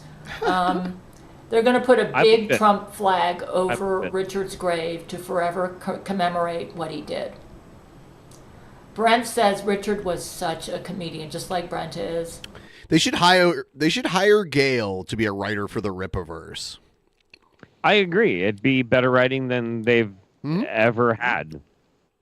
They used to joke Chris Chan would be better writing. Because the whole Sonichu thing is like a way better story. Mm-hmm. Oh, yeah. And he got a lot of PTSD from this because he was really upset that this happened. Shame on you, Jesuits! Jesuits! My husband, just saved the universe, and why are you serving Satan, huh? What's your problem? What's your Satan problem, hardly did bitch? anything. All he did was, at the last minute, he helped us. He used the weapons that we worked so hard to develop to help us take out Lizzo, but his contributions were very minimal, so why are you serving him? Basically, the one who saved the universe was Brent. It wasn't Satan, okay? So why are you serving Yeah, the weird effeminate Satan is so funny. him, Jesuit? Shame on you. Shame on you, you ungrateful wretches. Anyways, let me get back to this. So, yeah, Richard was flailing his arms around and trying to get the Secret Service to stop the assassin, but they would just pick their noses and look at their shoes. Yeah. I asked Brent, what was wrong with them? And he says, I don't know. They did nothing. That's what he said. And Zach Knight was there, and he saw the shooter take aim, and Richard heroically just dove in, like I said, to protect Trump just as the bullet was fired. Amazing. He basically offered himself as a martyr to save Trump. And Brent says he remembers that moment like it was in slow motion. And Richard opened his mouth screaming, Trump! Brent said it was horrible. Shame on you, Jesuits. Why do you do stuff like this? Huh? I stand for true love. You're so against true love? You're willing to commit such abominable acts? What's your problem, Jesuits? Huh? Shame on you.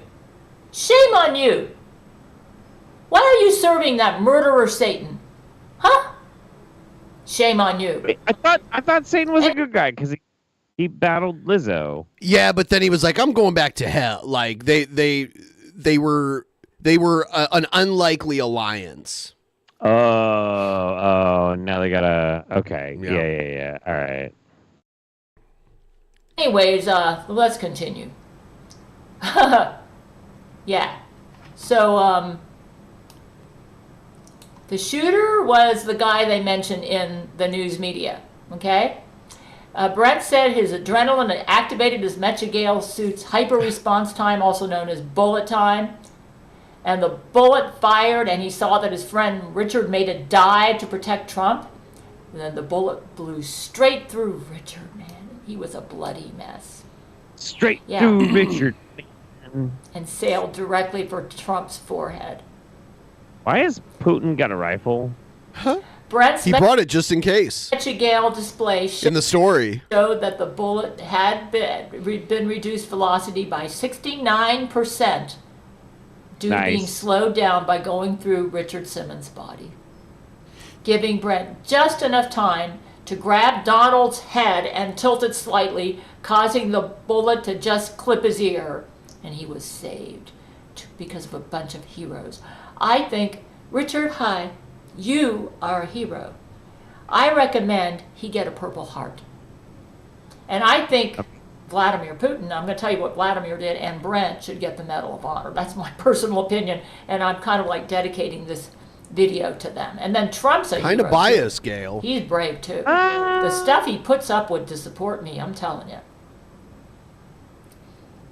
So the Secret Service finally jumped in after my men saved Trump, right? Yeah. By the time they decided to get into the action, the shooter had already shot off 8 bullets. And Vladimir Putin is the one who took the guy out with his sniper rifle. Putin? Brent immediately rushed off the stage to go see his Vladimir friend Richard. Putin. But he was dead on the scene. God, I want a corpse. Putin. Sounds amazing. Shame on you, Jesuits! Shame on you. You did this. Just because you're so petty. You did this just because Trump supports me. For the world of me, I don't think I deserve all this, okay? But I stand for true love. Are you so low, so vulgar? You would shoot Trump because he supports me because I stand for true love? I'll tell you something, that guy that little 20-year-old punk or whatever he is, that little immature punk, he's in hell right now. I know Oh, that he's in for sure. hell. Oh, damn. Sentenced to hell by Empress Gail.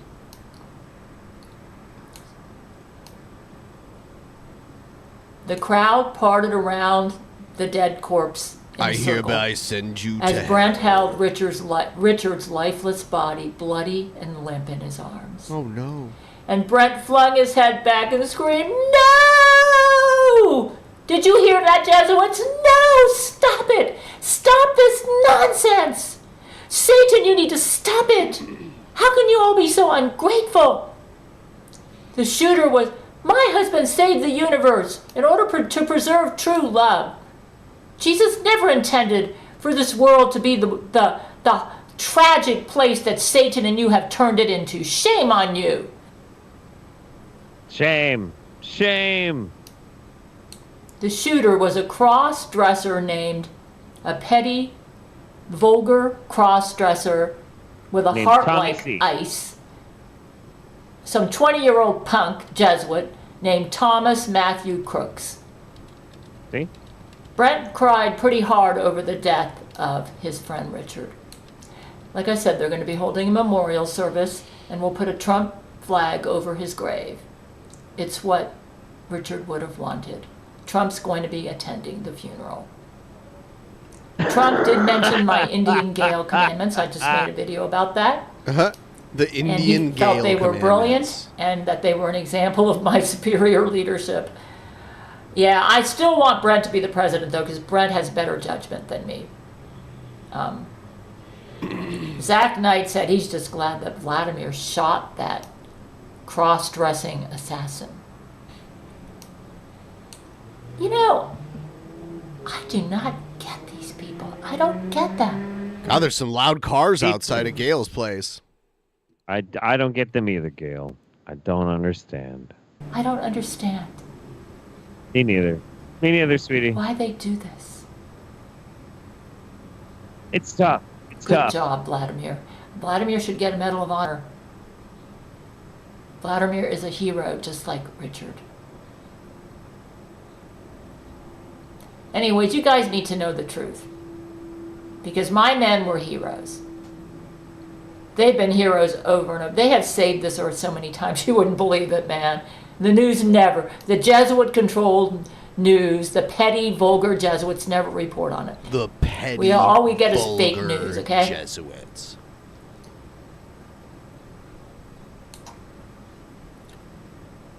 And on another note, Elon Musk spoke about me in an interview. And here it is. I will let you all listen. Not many people know this, but I'm actually a huge fan of Gail Chord Schuler. If I ever met her, I'd probably ask her for the secrets to the Church of Gail technology. Help him out, Gail. I actually did a little research on you, Elon, and I learned your mother is a model, and she looks incredible for her age. As far as you trying to, me sharing the secrets of Church of Gail, I don't even know what they are. They don't even tell me, Elon. This is like top secret, okay? Our technology is way too powerful. They can't be giving this stuff out to everybody, okay? They don't even tell me about it. How convenient. Yeah. So, yeah, I don't think you're going to be getting any secrets of Church of Gail from me, okay? She's like, but I just want you to know that I appreciate your support, and you got a hot mama.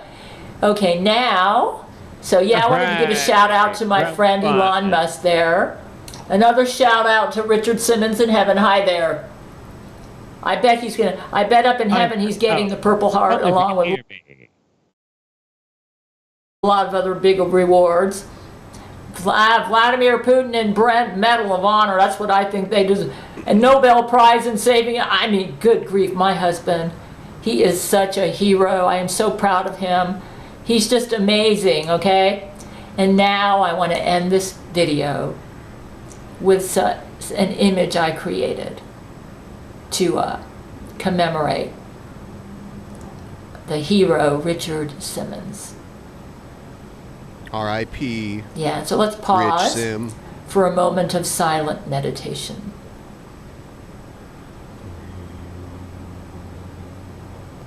Uh-huh. Good job, Richard. Good job, Richard. You saved You did President it. Trump. You did it, Richard Simmons. Good job. Appreciate you. So Thanks, bye. we're approaching. We're getting kind of close to the end of the stream. If anyone wants to help us reach the goal of 50%, now would be a great time to start a tip train so we can get that roughly 6% of what we need. If you help us out with it, you deserve an Oscar. Should we do? You got anything to do a shot of? I don't. I don't. All I have is just shitty High Life. High Life is the champagne of beers. What are you talking about? It is. It is. Absolutely. It's king of the shit. Oh man. Yeah, I was telling the chat, man, like I've just been fucking busting my ass all fucking day. Doing man stuff. Man stuff. Yeah, changing the oil on my fucking truck, loading up a half a cord of fucking firewood, fucking working in the yard, doing my landscaping, like, man, shit. Working on my fucking motorcycle. Only thing I didn't do today that was manly is I didn't get around to cleaning my gun. Should have done that. Instead, I did the dishes. Good for you. Man stuff. Sorry, what? I am so confused. Anyway,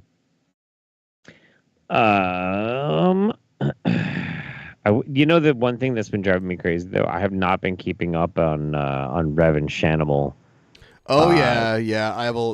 I pop in every now and then to look, see who's there. Okay.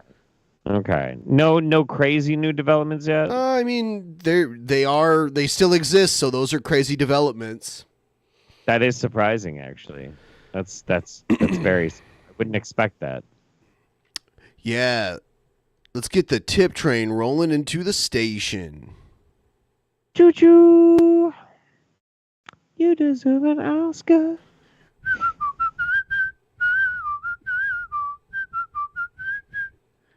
You want me to play that? Yeah. Okay. I haven't heard it in fucking forever, dude. All right, let's see. Because every time I think of that song, I can't remember who sings it. So It's I end Mo up just L. playing... Summers. Well, I have it bookmarked now, but I would just like default to listening to Ice JJ Fish, and it's not the fucking same. Not even. This one's for all my beautiful women around the world. All my Holly Berrys to Roger B. Henson's and Monique's and Jennifer Hudson's and Whoopi Goldberg's. This one's for y'all. I've been watching you from afar. You really stole my heart. When you stepped out that car, you look like a true star. See, I've been Voice of an angel. from afar. You really stole my heart. When you stepped out that car, you look like a true star. Girl, you deserve an Oscar. You deserve an Oscar. Red carpet ready, girl. You deserve an Oscar. Girl, you deserve an Oscar. You deserve an Oscar. Red carpet ready, girl. You deserve an Oscar. Girl, you deserve an Oscar. You deserve an Oscar. Red carpet ready, girl. You deserve an Oscar. Girl, you deserve an Oscar. You deserve an Oscar.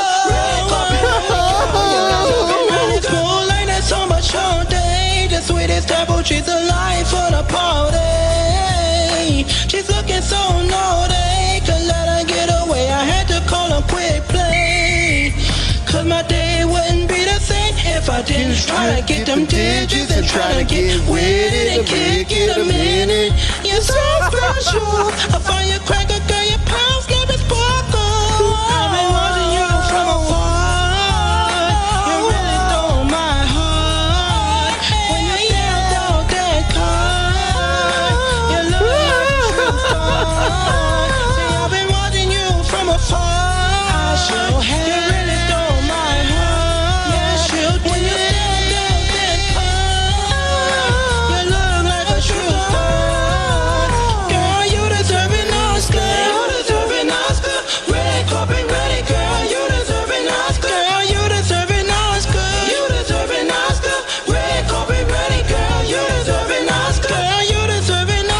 say the rap part is way better than the singing part. It's weird how they open with like the worst singing ever. And the rap, it makes the rap seem good, like way better. You deserve an Oscar. Red carpet ready, girl. You deserve an Oscar. Girl, you deserve an Oscar. You deserve an Oscar. Red carpet ready, girl. You deserve an Oscar. Whether you're formal or casual, you have the Louis looking better than natural. You can replace a mannequin and dust all those window shopping and show no grabbing iPhone. Wow. Cause when you step out, you go home like peasants to down. All the chicks got a bow shell go pow. You're picture perfect and all the accolades you deserve it. I've been watching you from afar. You really stole my heart. When you stepped out that car, you look like a true star. Say I've been watching you from afar. You really stole my heart. When you stepped out that car, you look like a true star. Girl, you deserve an Oscar. You deserve an Oscar. Red carpet ready, girl. You deserve an Oscar. Girl, you deserve an Oscar. You deserve an Oscar. Red carpet ready, girl. You deserve an Oscar. Girl, you deserve an Oscar. You deserve an Oscar. Red carpet ready, girl. You deserve an Oscar. Girl, you deserve an Oscar. You deserve an Oscar. Red carpet ready, girl. It's really long. Starstruck, you really got me hyped up like I've been sipping on some of that Starbucks. I like the way a cocktailin' with the dress, make you walk down the aisle in a black tie, black tuck. That girl has uphill show enough. That's why I tried to stay up. Not above me the vampire, cause you're trying to say a heart so lonely. What? You got to Trump dance to it. Oh, yeah, you gotta look like you're jerking off two men. Yeah. She really has a bling effect, and I'm not just talking about on her neck. She's like one of the hottest of the 90s, walk past you and make you sweat. She's coming home with me, let's bet, cause all those games ain't having that. And I'ma keep stacks on deck, having her friends saying, girl, where you bought that at? That's right, only the best those fights on my chest, Colgate, on my brush, Chanel on the breast. I must confess, invest in swagger to the test. She always is a pleasant gift. I know she gets a beauty rest. Sweetheart is blessed, that's why I stay like Fresh Prince. I'ma keep it fresh. She's real like Betty Boop. When you're sick, she is the soup. Classy Marilyn Monroe, you look at her and you say, whoa. And I'm like Carlton Banks, I'ma keep it debonair. Now you could take the flick, cause ain't we the perfect pair? I've been watching you from afar. You really stole my heart. I love his backing vocals. You look like a true star. Say I've been watching you from afar. You really stole my heart. You know, when I was working on the Jared song, I experimented with a few different genres. Like, check this one out.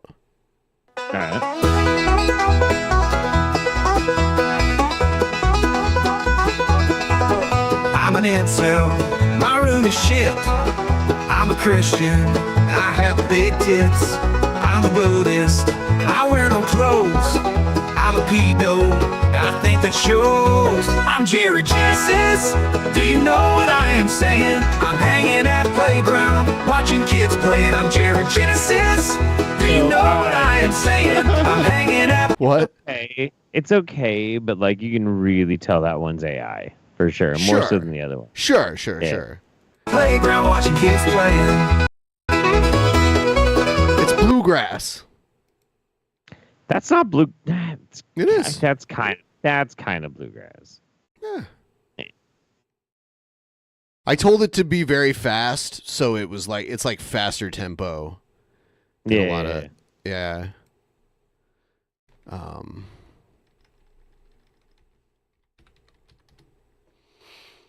What else did we do? Like Julio Iglesias.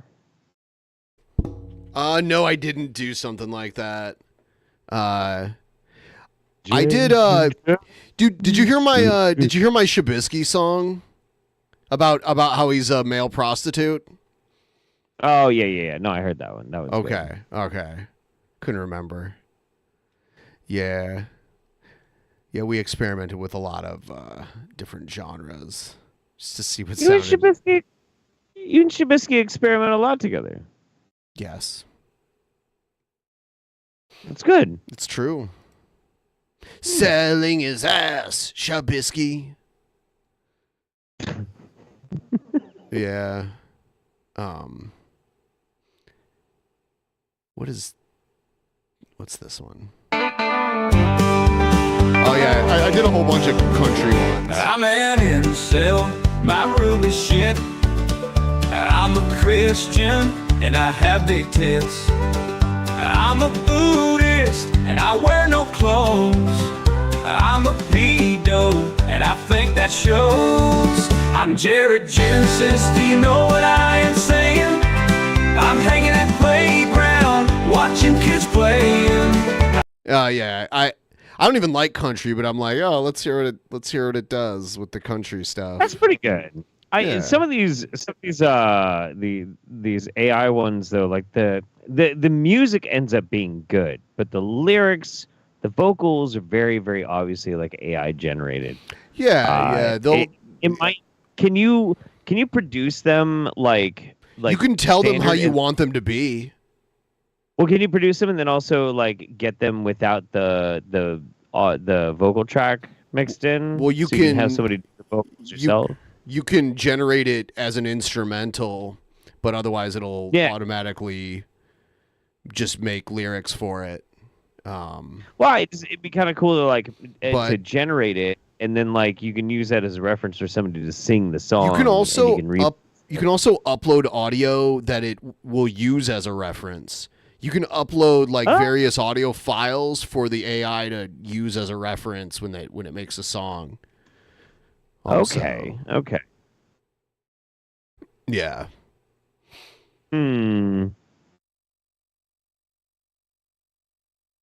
Yeah. Yep.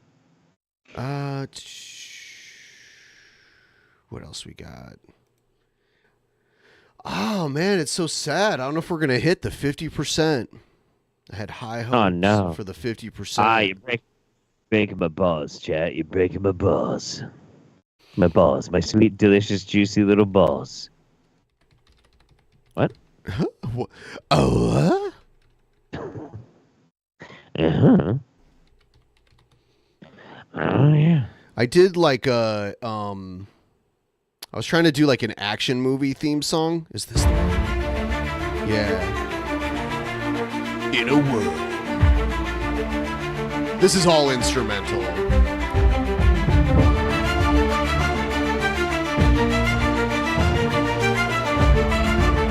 It took a turn I did not expect, too.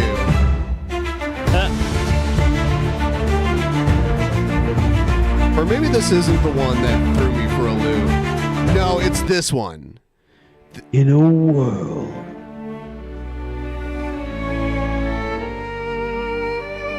Oh, dude. It'd be great if all of a sudden. What? This would be great if all of a sudden the lyrics were like Rammstein. That'd be great. Listen, it takes a turn I did not expect. Once it kind of like kicks in, I'm like, because I did not specify guitar or drums in this. I wanted it to sound like orchestra music, but it takes a crazy turn right here.